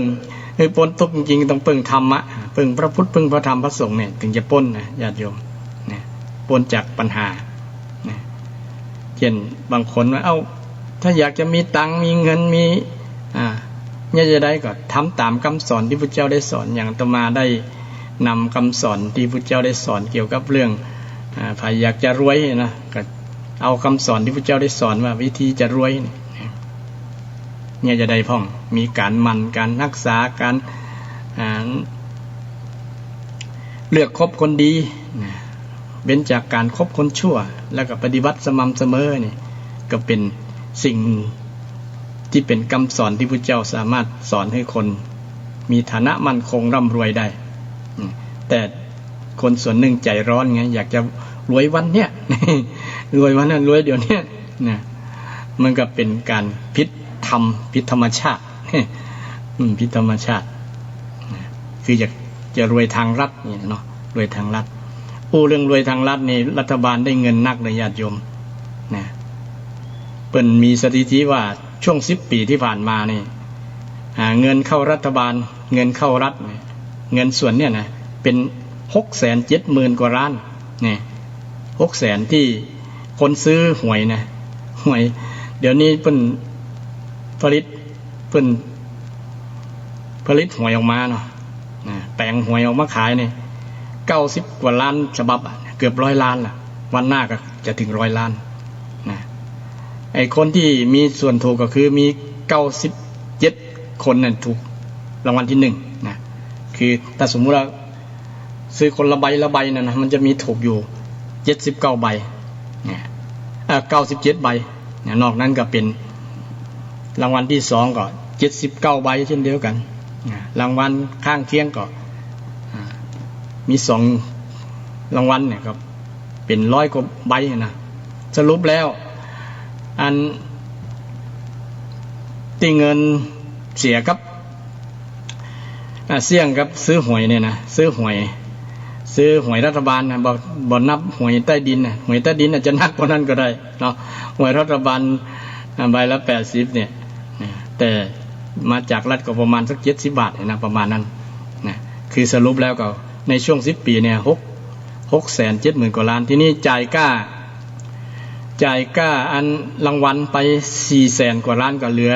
กำไรอยู่200,000 กว่าล้านใน10 ปีเนี่ยนะก็เฉลี่ยแล้วก็ปีละ 20,000 กว่าล้านที่เข้ารัฐบาลเงินเข้ากำไรนะ กำไรหลังจากแบ่งปันอย่างต่างๆนะกำไรละ200,000 กว่าล้านนะที่ไปดูข้อมูลเกี่ยวกับเรื่องเงินที่บรรดาศรัทธาญาติโยมทั้งหลายได้ซื้อลอตเตอรี่กันเนี่ยนะบ่ใช่นิดน้อยนะเงินเป็นแสนล้านนะในช่วง10 ปีนี่200,000 กว่าล้านยิ่งเพิ่มขึ้นเรื่อยๆนะสถิตินะคนยิ่งต้องการซื้อเพิ่มขึ้นเรื่อยๆมีการประชุมว่าจะให้ลดราคาลงมาเหลือ40อย่างประมาณนั้นนะครับมีคณะกรรมการบางคนว่าขายตรงเลยบ่ต้องผ่านยี่ปั้วอย่างต่างๆนี่เรื่องมาเรื่องหวยว่าเกี่ยวกับเรื่องเงินที่เสี่ยงไปกับการเล่นการพนันที่ถูกกฎหมายนะ ถูกกฎหมายไอ้ที่บ่ถูกกฎหมายนี่อาจจะนักกว่านั้นเนาะอาจจะเป็นล้านก็ได้นะล้านนะยิ่งคนไปเล่นการพนันนอกระบบเนาะที่เฮาบ่ฮู้สำนักฉะนั้นถ้าเอาเงินส่วนนั้นน่ะมาลงทุนมาทำต่อทุนอย่างต่างๆที่มันจะทำให้เกิดประโยชน์เกิดดอกเกิดผลอย่างต่างๆมามันก็จะเป็นโอกาสดีแต่คนส่วนหนึ่งเนี่ยบ่ได้คิดส่วนนั้นอยากจะเอาโวยแทนที่จะเป็นผลดีก็เป็นผลร้ายคือเป็นหนี้เป็นสินไปยืมกู้เข้ามาอย่างต่างๆมาแม้แต่บางคนเนี่ยเอาเงินเบี้ยผู้สูงอายุเบี้ยคนพิการอย่างต่างๆมาอย่างสมมุติว่าบางคนสูงอายุเนาะเปิ้นติดการพนันติดหวย ติดลอตเตอรี่บ่ได้วันงวดไหนบ่ได้ซื้อมันรู้สึกว่ามันขาดนี่อย่างสักอย่างนะซื้อจนหมดนะสมมุติว่าอันเงิน เงินคนเฒ่าเนาะเงินผู้สูงอายุเบี้ยยังชีพเนี่ย600ขึ้นเนี่ยเนาะแทนที่จะเอา600เนี่ยไปซื้อกับข้าวกับปลาหรือว่าไปทำอย่างอื่นที่มันจะได้ประโยชน์ที่เรากินได้สัมผัสได้นะเอาไปลงทุนซื้อแหมดบางครั้งไปแปะเข้ามาก็มีนะบอกว่าเดือนหน้าจะนำมาใช้นะติดลบแสดงว่า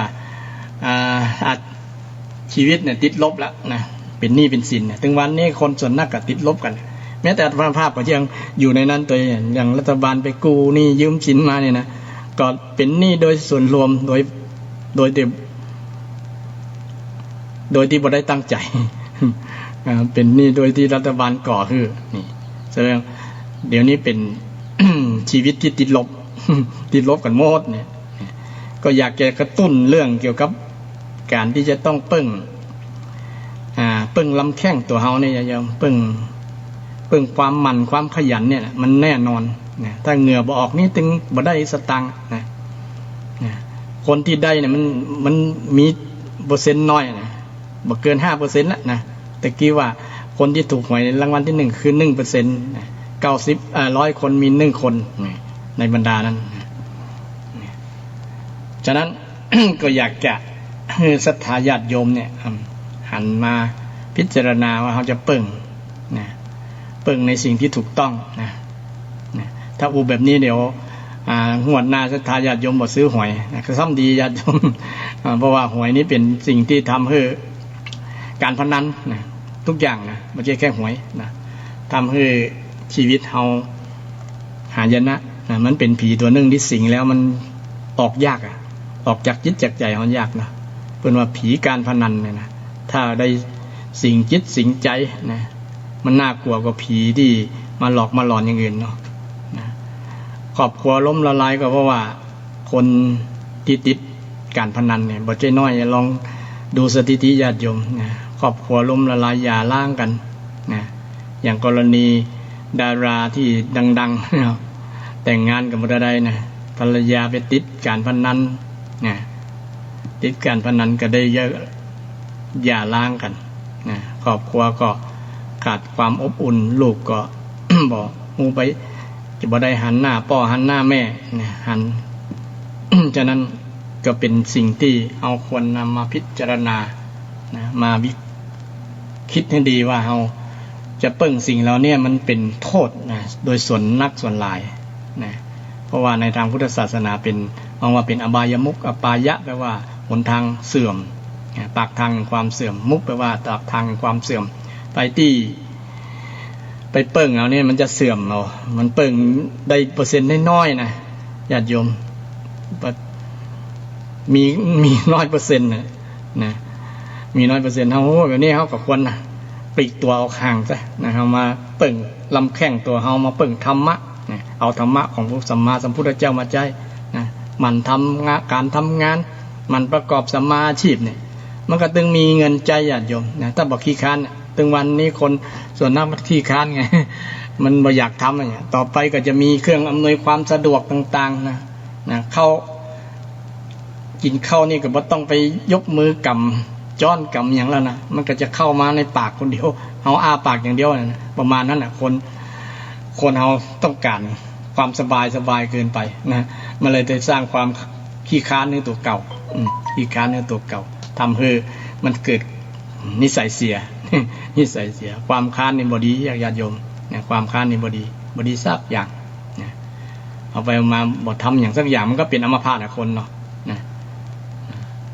นอนอย่างเดียวบ่ใจวัดสบายนะญาติโยมนั่งนอนเนี่ยนะบ่ใจสบาย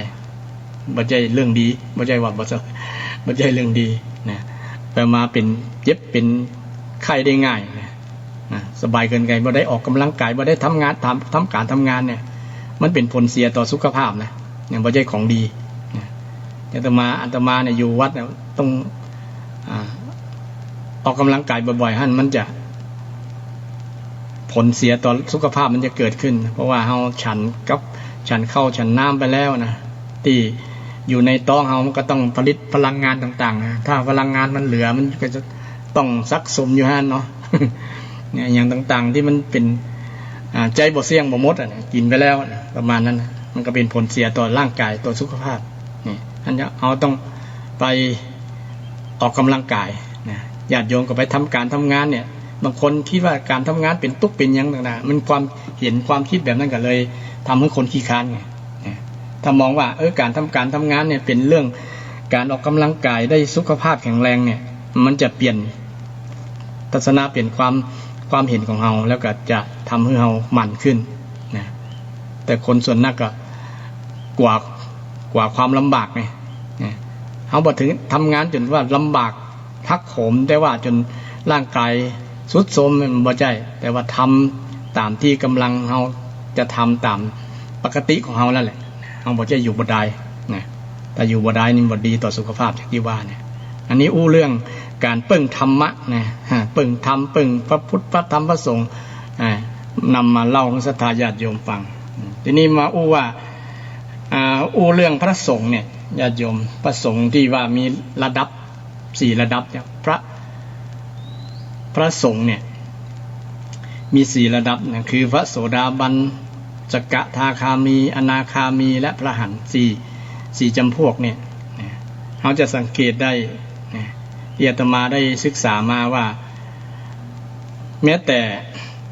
ต่ศรัทธาญาติโยมก็สามารถเป็นพระโสดาบันได้นะเป็นสกทาคามีได้เป็นอนาคามีได้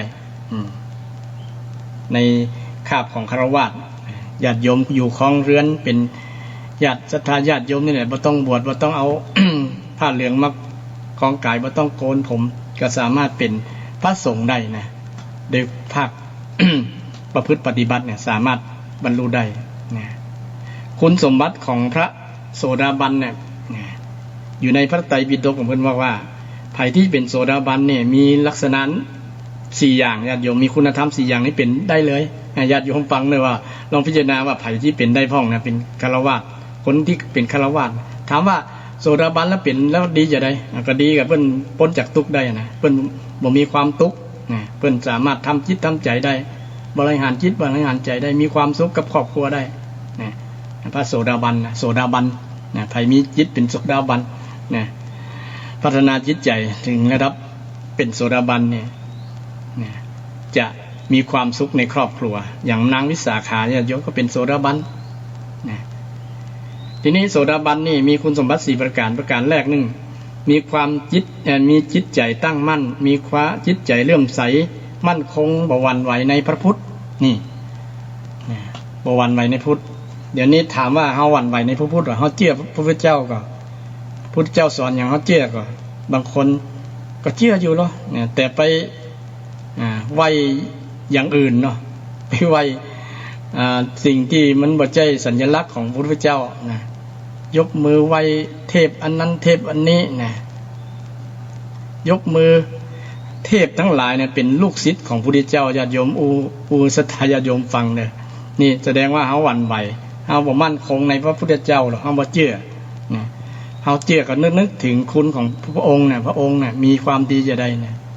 เฮามั่นคงก่อนนะถามว่าไผมีความมั่นคงน่ะโอ้เชื่อแน่นอน 100% เนี่ยบ่หวั่นไหวแล้วบ่กราบอย่างอื่นละนะบางคนไปกราบเนี่ยกราบไอ้ไข่ก็กราบสปะกราบเนี่ยกราบต้นไม้ก็กราบหินกราบดินอย่างต่างๆกราบสัตว์เดรัจฉานที่มันแปลกๆนะมีหัว 2-3 หัวมีขา6ขาอย่างเป็นต้นเนี่ยไปกราบเนี่ยสิ่งเหล่านั้นแสดงว่าเฮาบ่มั่นคงในพระพุทธเจ้าเนี่ยถ้าเฮาเชื่อพระพุทธเจ้ายังมีไปกราบอย่างแม่นก็ญาติโยมนะเฮาบ่ได้กราบแล้วเฮาเชื่อแล้วเชื่อคำพุทธเจ้าเชื่อในตัวพุทธเจ้าว่าพุทธเจ้านี้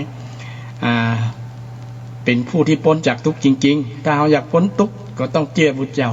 ต้องมั่นคงบ่หวั่นไหวในคำสอนของพระพุทธเจ้านี่เป็นคุณธรรมอันแรกของศรัทธาบาสกบาสิกาสามารถที่จะตรวจสอบจิตใจตัวเก่าได้ว่ามั่นคงในพระพุทธก็มั่นคงในพระธรรมก็พระธรรมคำสอน 84,000 ข้อเนี่ยเฮาเชื่อก็ว่าเฮาปฏิบัติโดยแล้วพ้นทุกข์ได้ที่เป็นคำสอนพุทธเจ้าได้สอนไว้เนี่ยเฮาเชื่อในพระธรรมก็บางคนบ่เชื่อออกนอกไปอ้อนวอนไปอย่างต่างๆมันนอกจากรัตนตรัย3อย่างเนี่ยคือว่ามันหวั่นไหวแล้วบ่มั่นคงในพระธรรมแล้วบ่เชื่อในพระธรรมแล้วธรรมังสรณังคัจฉามิบ่มีแล้วเป็นอย่างสรณังคัจฉามิบ่ฮู้นะไปเปิ้งอันนั้นเปิ้งอันนี้นะต้นไม้สรณังคัจฉามิแต่เปิ้งต้นไม้นะไปต้นตะเคียนใหญ่ๆต้นน่ะไปเปิ้งแทนที่จะนำธรรมะนะมาใจมาเป็นสรณะมาระลึกมาเป็นที่เปิ้งแต่บ่เอาไปเอาอย่างอื่นนี่เฮาแสดงว่าเฮาบ่มั่นคงในพระธรรมมั่นคงในพระสงฆ์นี่พระสงฆ์ในที่นี้คืออริยสงฆ์ไม่ใช่ว่าสงฆ์สมมุติอย่างอาตมาภาพนะอาตมาภาพนี่เป็นสงฆ์บรรดาครูบาอาจารย์บางรูปอาจจะเป็นอริยสงฆ์ญาติโยมแต่ส่วนหลายเป็นยังเป็นสมมุติสงฆ์อยู่นะสมมุติสงฆ์โดยสมมุติกำลังอยู่ในช่วงที่พัฒนาบางรูปอาจจะเป็นพระอรหันต์ก็แล้วแต่เฮาเปิ้งในพระอริยบุคคล8จำพวกดังที่กล่าวว่าถ้าโดยสรุปก็คือ4จำพวกคือ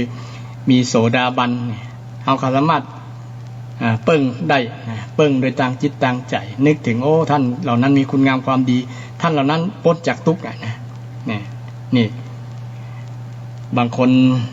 โอ้ต่อไปบอกเขาลบละสงฆ์เนี่ย ทำนั้นทำนี่เนี่ยนะเดี๋ยวมีเรื่องราวอันนั้นเรื่องราวอันนี้แสดงว่าเราไปยึดติดในตัวบุคคลเป็นยึดติดในสมมุติสงฆ์เนี่ยที่เป็นข่าวบางอย่างเนาะบ่หน้าสักน้อยเนี่ยมันทำให้ศรัทธาถดถอยเนี่ยตรงนั้นศรัทธาถดถอยบอกเชื่อมั่นในพระสงฆ์เชื่อมั่นในแค่พระพุทธกับพระธรรมกับพอละอย่างประมาณนั้นบางคนมีความปรารภแบบนี้ก็มีหรอกนะแต่คิดลักษณะนั้นมาถูกญาติโยมต้องเปิ่งพระอริยบุคคลที่กล่าวมาก็คือดีตรงรู้น่าสักการะน่าต้อนรับน่าทำบุญตัวแล้วก็เป็นนาบุญเนี่ยเป็นผู้นี้น่ากราบไหว้เนี่ยเป็นคุณงามความดีเป็นคุณของพระสงฆ์9ประการอย่างที่เอา9ประการนี้ไปพิจารณาหรือเอาคุณสมบัติที่เป็นโสดาบันอย่างที่กล่าวเนี่ย1มีความมั่นคงบ่หวั่นไหวในพระพุทธในพระธรรมในพระสงฆ์นี่ญาติโยมความบ่หวั่นไหวในพระสงฆ์พระสงฆ์ในที่นี้คืออริยสงฆ์เรานึกถึงท่านอริยสงฆ์อริยบุคคล8จำพวกนี่เป็นที่เป็นที่เปิ้งเฮาได้เปิ้งตั้งจิตตั้งใจอย่างอาตมากับเปิ้งพระอริยสงฆ์เนี่ยตัวเก่าเป็นสมมุติสงฆ์แต่เปิ้งอริยสงฆ์สังฆังสรณังคัจฉามิสังฆังก็คือพระอริยสงฆ์แต่บางคนไปเปิ้งหรือไปขอสตางค์ตู้ลุง ไปยืมไปลักไปงัดแงะตู้บริจาคไปเปิ้งวัดแบบนั้นกับเปิ้งพิษญาติโยมต้องเปิ้งให้ถูกต้องเปิ้งให้ถูกต้องทีนี้คุณสมบัติของผู้ที่เป็นโสดาบันข้อที่4ข้อสุดท้ายคือมีใจปราศจากความตระหนี่คนที่เป็นโสดาบันที่เป็นคาบของฆราวาสศรัทธาญาติโยมเนี่ยลองสังเกตว่าคนนั้นจะบอกคิดจิหุมกินหุมตานชอบทำบุญสุนทานประจำนี่แหละเป็นคุณสมบัติของพระโสดาบันส่วนหนึ่งญาติโยมคือใจท่านจะมีจิตใจที่ปราศจาก ความตระหนี่ทีเหนียวที่จะเป็นมลทินกับจิตกับใจเรื่องความตระหนี่ภาษาคำเมืองเขาว่าจิเนาะมันมี5อย่างก่อนเลยคนจิญาติโยมตระหนี่นะตระหนี่นี่มันมี5อย่างแรกคือตระหนี่ที่อยู่บางคนมีบ้านหลังจัดใหญ่นะบอกใครให้ไผอยู่ตัวอยู่คนเดียวขางลูกหลานก็บอกให้อยู่ตัวนี่แสดงว่าตระหนี่ที่อยู่ภาษาพระพุทธองค์ว่าอาวาสมัจฉริยะอาวาสมัจฉริยะตระหนี่ที่อยู่ถ้าเป็นตุเจ้าก็บอกใครให้พระเนนน้อย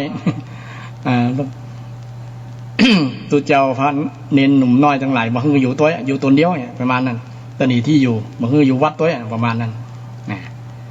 แสดงว่ามีความตระหนี่แต่ก็จะเหมารวมโดยกับได้เพราะว่าอาจจะมีเหตุปัจจัยว่าที่ท่านอยู่ตนเดียวเนี่ยท่านไม่ใช่ตระหนี่นะแต่ว่าพระเนนปฏิบัติโดยกฎระเบียบบ่ได้ก็เลยจำเป็นบ่ได้อยู่วัดนั้นท่านก็เลยอยู่ตนเดียวเนี่ยอันนี้ต้องสุมาภัยครูบาอาจารย์ที่อยู่รูปเดียวบ่มีสามเณรอยู่ตัวบ่ใช่ว่าท่านเป็นผู้ที่ตระหนี่หรือว่าขี้จิที่อยู่นะมันจะมีเหตุมีปัจจัยอย่างอื่นตัวแต่ว่ายกตัวอย่างว่าคนที่บอกคือ คนอยู่ตัวเนี่ยคือมีความตระหนี่ที่อยู่ตระหนี่ที่อยู่ถ้าเป็นฆราวาสญาติโยมก็พ่อแม่บอกให้ใครให้ลูกอยู่ตัวอยู่คนเดียวอยู่สองตายายแต่ส่วนนักจะบ่มีแต่ลูกนั่นแหละเป็นคนตระหนี่ตระหนี่ที่อยู่บอกใครให้พ่อให้แม่อยู่ตัวตระหนี่ ไล่พ่อแม่ต่างหากก็มีส่วนนักพ่อแม่บอกเคยจะหนีที่อยู่ลูกหลานอยู่ตัวนักซ้ำอบอุ่นดีซ้ำม่วนอันนี้เป็นเรื่องตระหนี่ประการแรกคือตระหนี่ที่อยู่ไผมีป้องลองตรวจสำรวจจิตใจดูเพราะญาติโยมถ้าบ่มีความตระหนี่ก็เริ่มเป็นคุณสมบัติของโสดาบันแล้วญาติโยมจะได้เป็นโสดาบันแล้วบ่ตระหนี่ที่อยู่อันที่2ตระหนี่ตระกูลตระกูลตระกูลลุนชาติอันคนนั้นเป็นจะอันคนนี้เป็นจะบอกใครให้มาเป็นลูกชายลูกเขยลูกหญิงลูกสะใภ้บอกเอามาเป็นเพราะกลัวตระกูลจะเสื่อมจะเสียคนนี้บ่ดียังบ่ดีก็เป็นลักษณะที่ตระหนี่ตระกูลวงตระกูลนี้เป็นวงตระกูลสมัยพุทธกาล มีวรรณะนะวรรณะนั้นวรรณะนี่เนี่ยตนีตระกูลข้อที่3ตรณีหรือว่าคิจิลาภลาภมัจฉริยะนะตรณีสิ่งที่ทรัพย์สินเงินทองนะเสื้อผ้าอาภรณ์อาหารการกินนะบ่ปันนะไม่แบ่งกันใช้บ่ฮึ่งกันชั้นเนี่ยคนลักษณะนี้ตรณีนะคนแต่ก่อนเพิ่นสอนเรื่องการ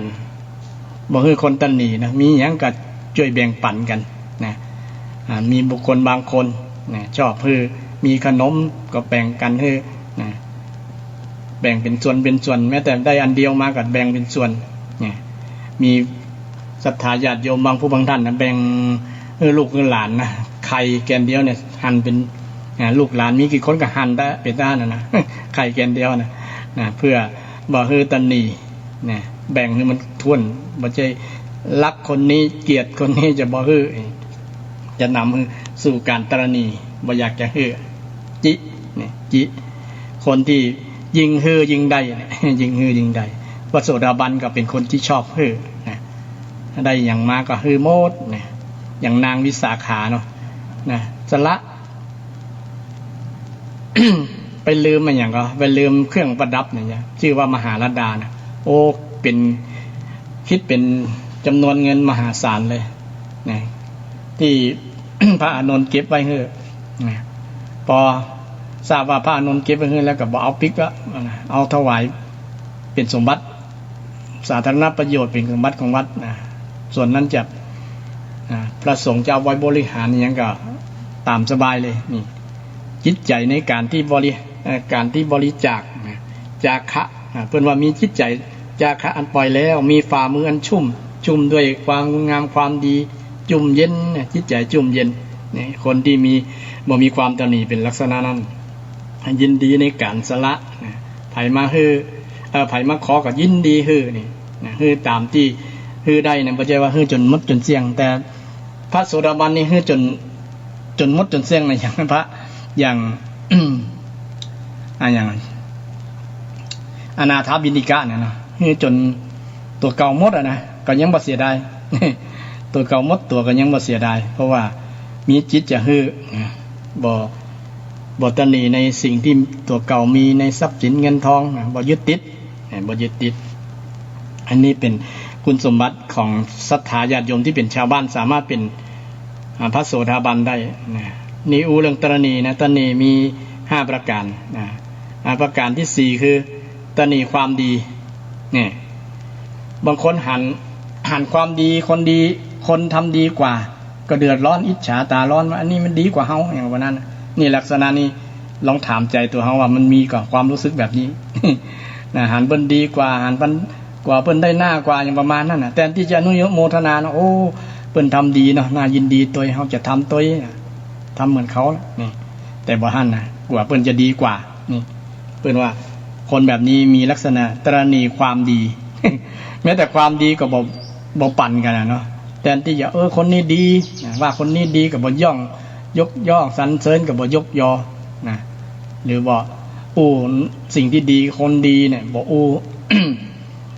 บ่คือปรากฏในท่ามกลางคนอื่นให้คนอื่นให้รู้กว่าคนอื่นจะรู้ว่าคนนี้ดีกว่าตัวเก่า นี่ลักษณะนี้จิตใจลักษณะนี้แปลว่ามีความตระหนี่ความดีนี่ตระหนี่อันสุดท้ายคือตระหนี่ความรู้ญาติโยมเนี่ยอย่างครูบาอาจารย์บางรูปบางท่านอาจจะบ่สอนวิชาจนเสี่ยงเพราะว่ากักไว้กว่าศิษย์จะมาอย่างประมาณนั้น บอกจนเสี่ยงอย่างครูอาจารย์ตั้งนอกเนี่ยถ้ามีความตระหนี่บ่อยากบอกละนะเดี๋ยวความรู้นี้มันเขารู้แล้วเขาจะขายบอกประมาณนั้นเอากักไว้ได้สอนพิเศษอย่างก็ประมาณนั้นนี่ยกตัวอย่างบ่ได้เนาะยกตัวอย่างบ่ได้ถ้ามีลักษณะนี้แสดงว่าตระหนี่ความรู้แทนที่จะบอกบางครั้งมีสังคมมีปัญหาคนครอบครัวมีปัญหาต่างๆแทนที่จะเอาความรู้นั้นมาช่วยแก้ปัญหาแต่ก็บ่บอกละเก็บไว้คนเดียวตระหนี่จิไว้คนเดียว บ่บอกมันละมันจะได้ดี ถ้าเขาบ่มาง้อจะบ่บอกประมาณนั้นลักษณะนี้เป็นความตระหนี่ นะตรณีความรู้นะตรณีความรู้นี่พระโสดาบันนะโสดาบันญาติโยมลองพิจารณาตัวเก่าว่าเป็นก็ มีก็ว่าเอาบ่มีความตรณีเนี่ยนะตั้ง5ประการเนี่ยนะอยู่ในจิตในใจนะญาติโยมเป็นพระโสดาบันได้เป็นโสดาบันได้เลยนี่นะแต่จิตใจของคนยังมีอยู่แหละนะมีอยู่บางครั้งเราถ้าบ่ได้พิจารณาจริงๆจะบ่หันจะบ่ฮู้ว่าเฮาตรณีแล้วเนี่ยเฮาจิในส่วนนี้แล้วอย่างจิความรู้ความดีหมู่เนี่ยเนาะบางคนมีเนี่ยอย่างลาบนี้ก็หันชัดว่าบางคนสละได้ง่ายนะปั่นกันกินกันกินเนี่ยคนแต่ก่อนสังคมแต่ก่อนปั่นกันหรอกเนาะพริกมีบ้านเหนือเกลือมีบ้านใต้เนี่ยเป็นสังคมที่บ่มีมัจฉริยะคือบ่มีความตรณีบ่จิกันนะเนาะปั่นกันยิ่งปั่นแบบนั้นก็ยิ่งได้นะคนนั้นได้ยังมากับมาแปะปั่นมันบ่มีที่สิ้นสุดอ่ะนะคือมันได้ใจกันแล้วหรอกนะเวลาได้อย่างกินล้ำๆดีๆกันนึกถึงกันนะมันก็กินกันจน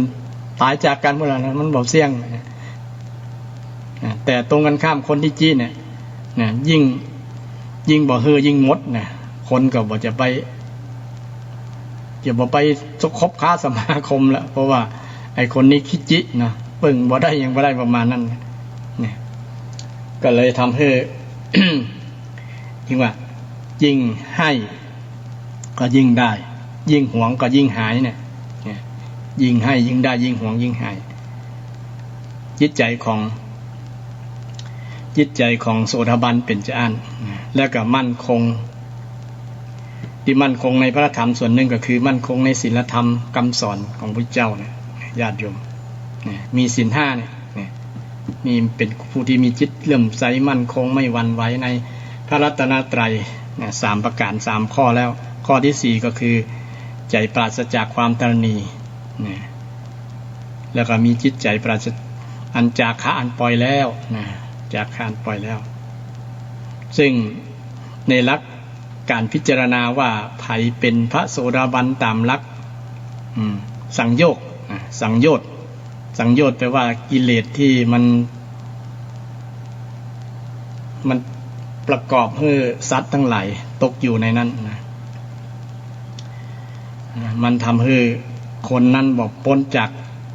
บรรลุพ้นจากความทุกข์ได้บรรลุพ้นจากความทุกข์ได้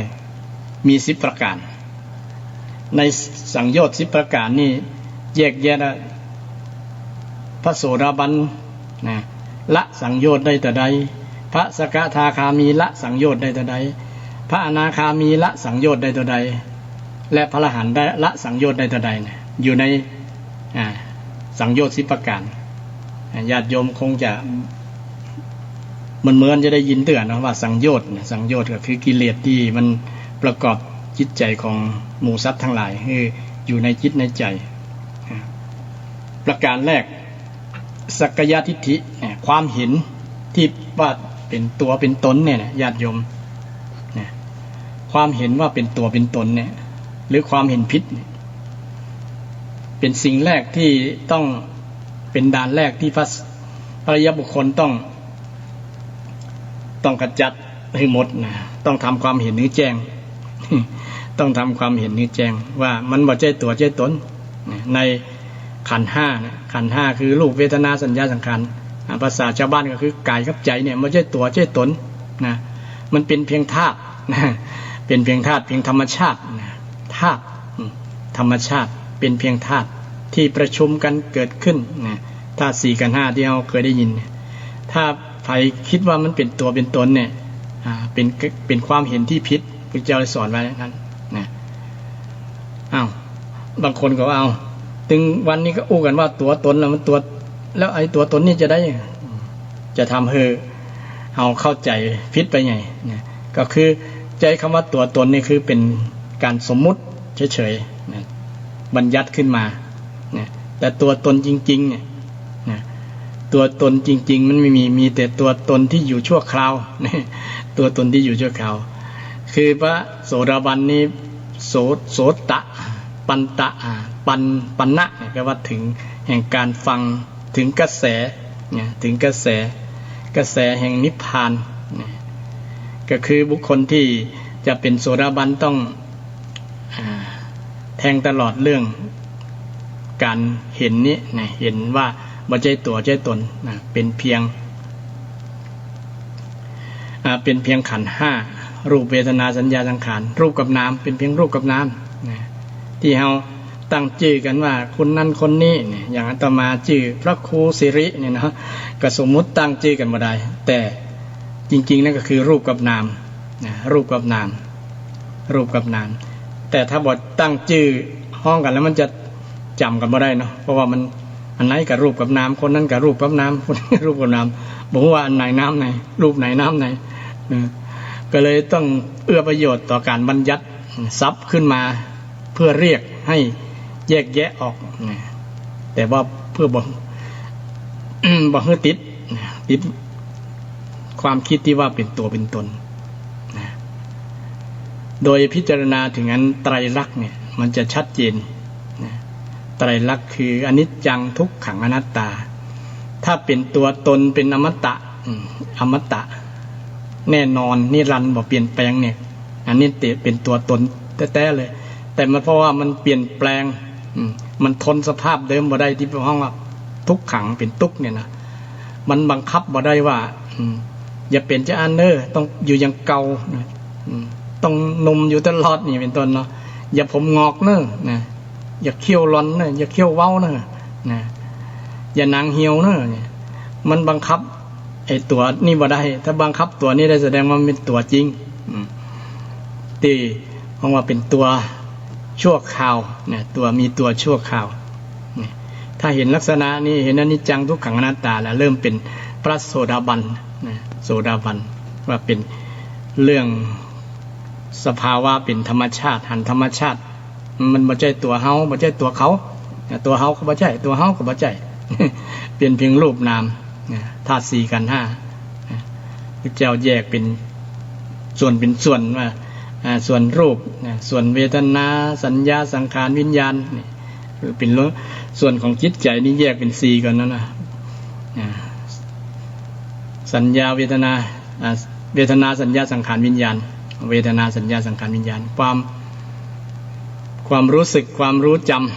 ำความรู้คิดและก็รู้แจ้งในส่วนนี้เป็นเรื่องของจิตใจเป็นส่วนของจิตใจในส่วนของจิตใจเนี่ยมันบ่มีตัวมีตนมันด้วยอำนาจของไตรลักษณ์เนี่ยทำให้ตัวตนนั้นบ่มีตัวตนจริงๆบ่มีมันเปลี่ยนไปตลอดอันนี้เป็นลักษณะที่มีความหันคือจิตมันหันปัญญามันหันด้วยหันความจริงอันประเสริฐเนี่ยความจริงอันประเสริฐเป็นลักษณะนี้เป็นห้องว่าทำลายสักยทิฏฐิสักยทิฏฐิคือการเห็นว่าเป็นตัวเป็นตนสักยะเนี่ยสักกายะเนี่ยเห็นว่าเป็นกายเป็นตัวเป็นตนเป็นตัวเป็นตนเป็นของเราสักกายะเนี่ยเป็นของเราเป็นตัวเราถ้าเห็นลักษณะนี้พระเจ้าสอนว่าเห็นผิดใครที่มีความเห็นผิดแบบนี้ยังบ่ได้ชื่อว่าเป็นโสดาบันต้องพิจารณาโดยแยบคายโยนิโสมนสิกาแยบคายจึงจะผ่านด่านตัวแรกได้คือสักยทิฏฐิข้อต่อมาข้อที่สองคือวิจิกิจฉาสังโยชน์ข้อที่สองนี่ข้อที่สองคือวิจิกิจฉาคือลังเลสงสัยในพระรัตนตรัยสงสัยในไตรสิกขาในศีลสมาธิปัญญาสงสัยในการดำเนินชีวิตสงสัยในเรื่องอนาคตบ่แน่ใจการสงสัยลักษณะเนี่ยมันสืบเนื่องมาจากสักยทิฏฐินั่นแหละเมื่อเห็นบ่ชัดแล้วมันก็เลยสงสัยไงถ้าคนเห็นชัดแล้วมันก็จะบ่สงสัยขาดมันก็จะ บ่มีความสงสัยในใจแล้วมันเริ่มมาจากข้อต้นสืบเนื่องมาจากข้อต้นวิจิกิจฉาสงสัยพระพุทธเจ้ามีแต่ก่อนมีแต่ก่อ เป็นไผประมาณนั้นพระธรรมเป็นจริงก็นะดีแต่ก็นะพระสงฆ์นะมีแต่ก็มีพระอรหันต์แต่ก็ประมาณนั้นนะสงสัยการสงสัยลักษณะนี้มีอยู่ในจิตในใจของภัยคนนั้นจะบ่ผ่านพ้นกำแพงข้อที่สองและก็จะบอก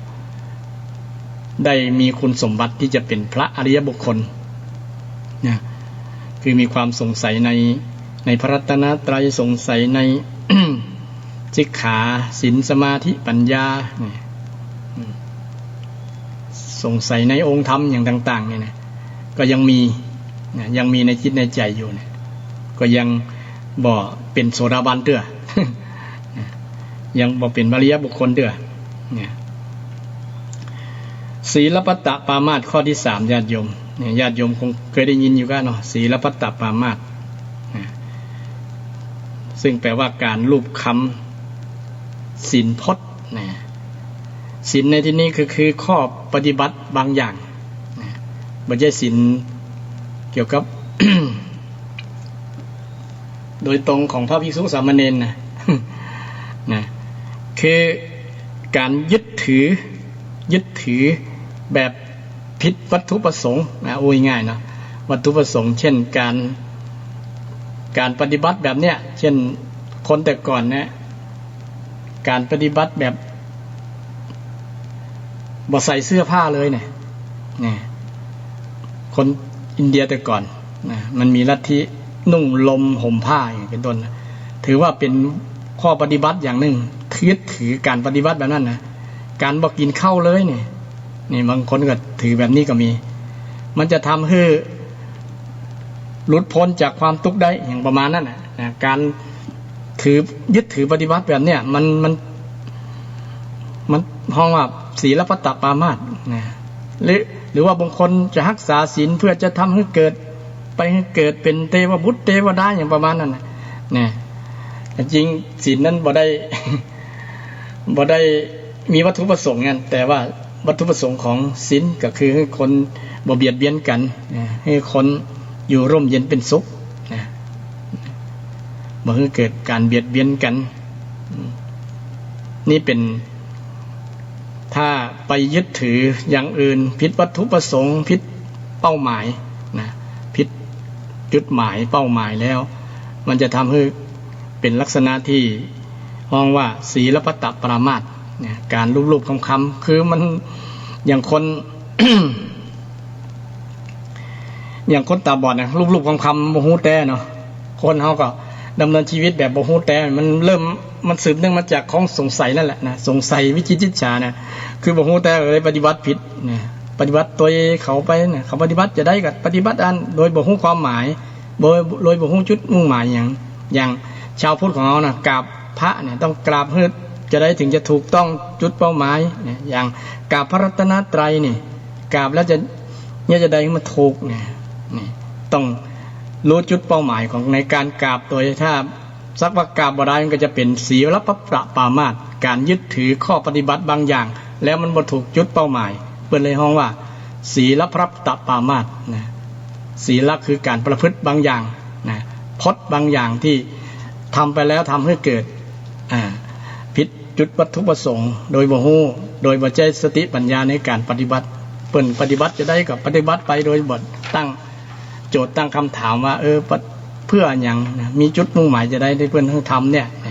เช่นการกราบการไหว้เช่นชาวพุทธของเราเนาะลักษณะเนี่ยไผ่มีในจิตในใจญาติโยมการหรือว่าการประพฤติอยู่เป็นประจำเนี่ยมันจะห้องว่าเป็นศีลปัตตปามาสครูบาอาจารย์ฟังอยู่ก็แย้งได้เนื้อนี่ผมในตีเข้าใจลักษณะที่ตามที่ศึกษาตามที่อ่านพระไตรปิฎกมาเปิ้นอธิบายลักษณะนี้อาจจะยกตัวอย่างบางอย่างที่บ่มีในพระไตรปิฎก บ่นี้มีในพระไตรปิฎกที่ เพื่อให้มันเข้าใจได้ง่ายเนาะศีลปัตตปามาสไผละได้คนนั้นจะเป็นโสดาบัน3ข้อเบื้องต้นที่กล่าวมาสักกายทิฏฐิก็ดีสักกายทิฏฐิวิจิกิจฉาก็ดี ศีลปัตตปรามาสก็ดี3ข้อเบื้องต้นของสังโยชน์10ประการนะ3ข้อเบื้องต้นของ10นะของ10ข้อของ สังโยชน์เนี่ยญาติโยมนะพระสงฆ์รูปใดศรัทธาญาติโยมท่านใดล่ะละได้นะคนนั้นจะเป็นโสดาบันบุคคลนั้นจะเป็นโสดาบันนี่เอาเทียบเทียงใดนี่ถ้าถามอาตมาละได้อย่างพ้องเนี่ยก็ยังมีอยู่บางอย่างก็ยังละบ่ได้มีอยู่ แต่ปฏิบัติเนี่ยยังสงสัยอยู่วิจิตรฉาอยู่บางครั้งอย่างบางอย่างก็ยังสงสัยอยู่นะเนี่ยแต่อาศัยการฟังบ่อยๆยังบ่อยๆความสงสัยที่ละนิดละน้อยก็หายไปญาติโยมโดยเฉพาะอย่างน้อยเขาต้องมั่นคงในพระรัตนตรัยนี่แต่บางอย่างเขาก็ยังมีความสงสัยในบางข้อธรรมะบางข้ออย่างนี้มาแล้วเนาะนี่คือที่ว่าสงสัยนี่เขาบอกเข้าใจนั่นแหละ บอกเข้าใจเนี่ยบอกเข้าใจต้องอาศัยการฟังบ่อยๆสั่งสมสุตตะเพื่อนว่านะฟังบ่อยๆอ่านบ่อยๆโดยเฉพาะอ่านพระไตรปิฎกเนาะอ่านพระไตรปิฎกตึงวันนี่ก็อ่านตึงวันญาติโยมอ่านวันละสูตรละยั้งนะอ่านเพื่อแต่ก่อนก็อ่านมาแล้วมันลืมเนาะลืมนะอ่านบางครั้งอ่านครั้งเดียวมันบดเข้าใจเลยญาติโยมเพราะว่าธรรมะบางข้อมัน มันลึกซึ้งมันสุขุมพีรภาพสุขุมพีรภาพ มันละเอียดอ่อนที่จะต้องทำความเข้าใจฉะนั้นไอ้ที่ยังสงสัยอยู่ก็ยังมีอยู่นะยังบ่เป็นโสดาบันด้วยอาตมานะ แต่บางวันวันหน้าอาจจะได้เป็นนะวันหน้าถ้าความสงสัยบ่มีแล้วนะแต่มีบางรูปบางครูบาอาจารย์บางท่านเนี่ยญาติโยมมีคนสมบัติเป็นโสดาบันแล้วมีเยอะนะมีเยอะนะถือเอาที่อู้แบบนี้ก็คือว่าเอานี่มาสังเกตไงเอาข้อธรรมเนี่ย ข้อธรรมที่คิดว่าท่านละได้แล้วนะละสักยะทิฏฐิวิจิกิจฉาได้แล้วศีลปัตตปรามาสได้แล้วนะท่านบอกไปประพฤติประธรรมอย่างที่มันนอกพระธรรมวินัยอย่างเป็นต้นเนาะบ่มีศีลปัตตปรามาสบ่มีศีลปัตตปรามาสเช่นอย่างบอกไปนับถือ สิ่งอื่นนอกจากพระรัตนตรัยแล้วก็มีสมมุติสงฆ์บางรูปบางท่านยังไปนับถือ สิ่งที่บ่ใช่รัตนตรัยนะนับถือเช่นนับถือเทพอย่างอื่นอย่างเป็นต้นนะยกมือไหว้อย่างเป็นต้นนะซึ่งมันเป็นนอกและลักษณะนี้ก็เป็นอยู่ในขอบข่ายของศีลปัตตปรามาสเช่นเดียวกันยึดมั่นยึดถือปฏิบัติข้อบางอย่างเนี่ยเพื่อนห้องว่าศีลปัตตปรามาสนะที่มันบ่ฮู้จุดมุ่งหมายบ่ประกอบด้วยปัญญานะบ่เจริญไปด้วยปัญญานี่ลักษณะที่ห้องว่าศีลปัตตปรามาสนะอย่างญาติโยมฟัง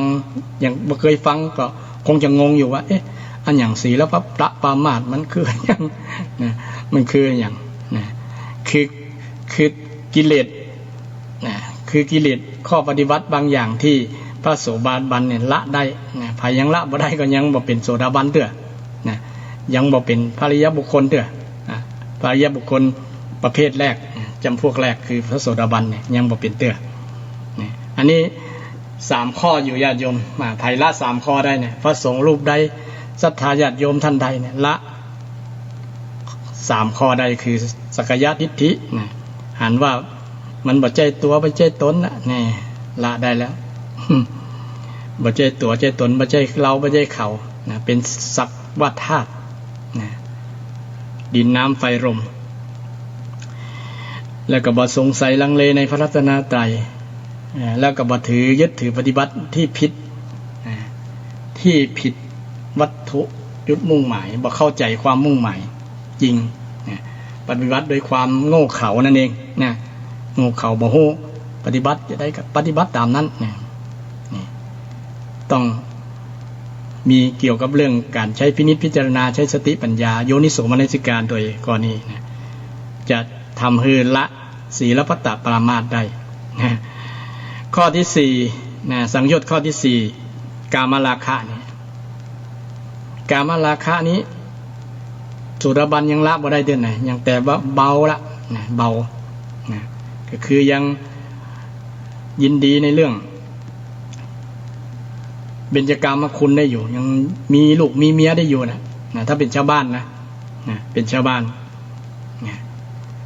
ถ้าเป็นชาวบ้านยังมีเมียลูกเมียได้อยู่นะอย่างนางวิสาขาก็ยังมีสามีได้นะแต่เป็นโสดาบันแล้วเนี่ยนะแต่ก็ยังมีเกี่ยวกับเรื่องในมุ้งนอกมุ้งอยู่นะนี่กามราคะคือการยอมจิตยอมใจติดใจในเรื่องกามคุณก็ยังมีรูปรสยังสวยๆเสียงเพราะๆฟังเพลงยังม่วนอยู่อย่างนี้แต่ระดับพระอริยบุคคลในฟังเพลงจะบ่ม่วนแล้วนะหันนี่ยังก็บอกเป็นความเป็นจริงบ่งามละนะหันเป็นอสุภะหมดนะแต่หันสิ่งที่เป็นอสุภะเป็นสุภะได้ปิ้นกันนะหันศพหันอย่างเดียวเป็นสุภะเป็นสิ่งที่สวยงาม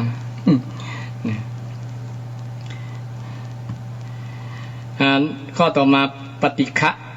ความงุดหงิดหรือว่าโทสะบันดาลโทสะเนี่ยคุยขี้โคตรนะภาษากำเมืองเขาขี้โคตรขี้มิ่งง่ายลองสังเกตว่าพระรูปใดขี้มิ่งขี้โคตรอย่างอาตมาขี้โคตรเนี่ยสกทาคามีบ่ได้เป็นละญาติโยมขี้มิ่งเนี่ย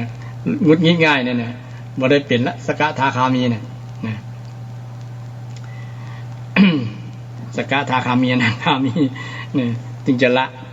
ละ สังโยชน์ได้5อย่างเนี่ยนะกามราคะปฏิฆะเนี่ยทั้ง5ข้อนี้อันสังโยชน์5ข้อเนี่ยเป็นแบ่งตามผู้ที่ละได้ตามพระอริยบุคคลพระโสดาบันละได้3เบื้องต้นพระสกทาคามีนี่เบาละได้3เหมือนพระโสดาบันแต่ว่ามีกามราคะปฏิฆะนี่เบาบางแล้วแทบจะบ่มีเป็นสกทาคามีแต่พระอนาคามีญาติโยมพระอริยบุคคลประเภทจำพวกที่3เนี่ยละ5ข้อได้เลยกามราคะนี่บอกเรื่องในมุ้งนอกมุ้งนี่บ่มีแล้วบ่มีคู่ครองแล้วญาติโยมอนาคาแปลว่าไม่มาอีกแล้วนะแปลว่าไม่เลยนะอาคานะบ่มาแล้วบ่มาเกิดเป็นคนละนะธรรมธาตุ กามธาตุนะเรื่องกามธาตุเรื่องกามของท่านเนี่ยมันตายแล้วมันหมดแล้วนะ บ่มีแล้วนะบ่มาเกิดแล้วแต่ท่านจะไปเกิดเป็นพุ่นเด้อเป็นพรหมเป็นอย่างชั้นสุทธาวาสชั้นบริสุทธิ์สุทธาวาสบริสุทธิ์เนี่ยอนาคามีนี่เรื่องพระอริยบุคคลศรัทธาญาติโยมมาสังเกตพิจารณาเกี่ยวกับคุณธรรมที่จะเป็นพระอริยบุคคลในการละสังโยชน์10ประการแต่ละจำพวกแรกโสดาบันละได้3จำพวกที่2นี่กันละได้3กันแต่ว่าข้อ2ข้อ4ข้อ5เนี่ยก็บางเบากว่าโสดาบันโสดาบันก็ยังมีอยู่แต่ พระสกทามีบางเบาพระอริยบุคคลประเภทจำพวกที่3ก็คืออนาคามีเนี่ย5ข้อนี้ละได้หมดเลยคือสักกายทิฏฐิเห็นตัวว่าเป็นตัวตนเนี่ยละได้สงสัยในพระรัตนตรัยเนี่ยละได้การยึดติดการยึดถือในการประพฤติบัตรต่างๆเนี่ย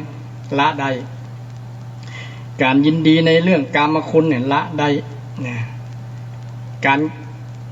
กระทบกระทั่งงุดหงิดเนี่ยเป็นห้องปฏิฆะเนี่ยนะโทสะบันดาลโทสะอารมณ์เสียบ่มีในจิตในใจของพระอนาคามีแล้วเนี่ยจะไปสังเกตพระสงฆ์ตุเจ้าก็ดีสังเกตคนบ้านก็ดีคนบ้านอาจจะเป็นอนาคามีก็ได้นะญาติโยมไผที่บ่งุดหงิดบอกขี้โคตรบ่ยังเนี่ยอาจจะเป็นอนาคามีก็ได้นะไผที่บ่ยุ่งเกี่ยวเรื่องในมุ้งนอกมุ้งเนี่ย เนี่ยเป็นอนาคามีได้นะถ้าเอาตัวนี้สังโยชน์ไปวัดแล้วนะญาติโยมนะไปตรวจสอบแล้วนะนี่แต่เราก็บ่สามารถที่จะรู้ได้แต่ว่าเป็นการประเมินการคาดคะเนการอะไรอย่างก็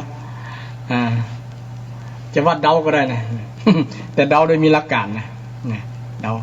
ประเมินว่าท่านนั้นน่าจะเนี่ยท่านอาจจะบ่เป็นก็ได้เพราะว่าเราบ่สามารถจิตของผู้ที่ยังไม่บรรลุพระอรหันต์จะสามารถรู้จิตของผู้ที่เป็นพระอรหันต์ไม่ได้ ต้องรู้ได้ด้วยผู้ที่บรรลุธรรมต่ำกว่าต่ำกว่าเช่นพระอรหันต์สามารถที่จะรู้อนาคามีได้จะรู้สกทาคามีได้โสดาบันได้แต่โสดาบันจะมารู้พระอรหันต์ไม่ได้ เพราะว่าตัวเก่ายังไม่ได้บรรลุอย่างอาตมาเนี่ยจะรู้บ่ได้ว่าใครเป็นโสดาบันแต่ว่าอาศัยลักษณ์ของสังโยชน์เนี่ยไปจับว่าน่าจะประมาณนั้นน่าจะบ่ได้แต่บ่ได้การันตีว่าท่านจะเป็นนะแต่ด้วยเอาลักษณ์ของสังโยชน์เนี่ยสังโยชน์10 ประการ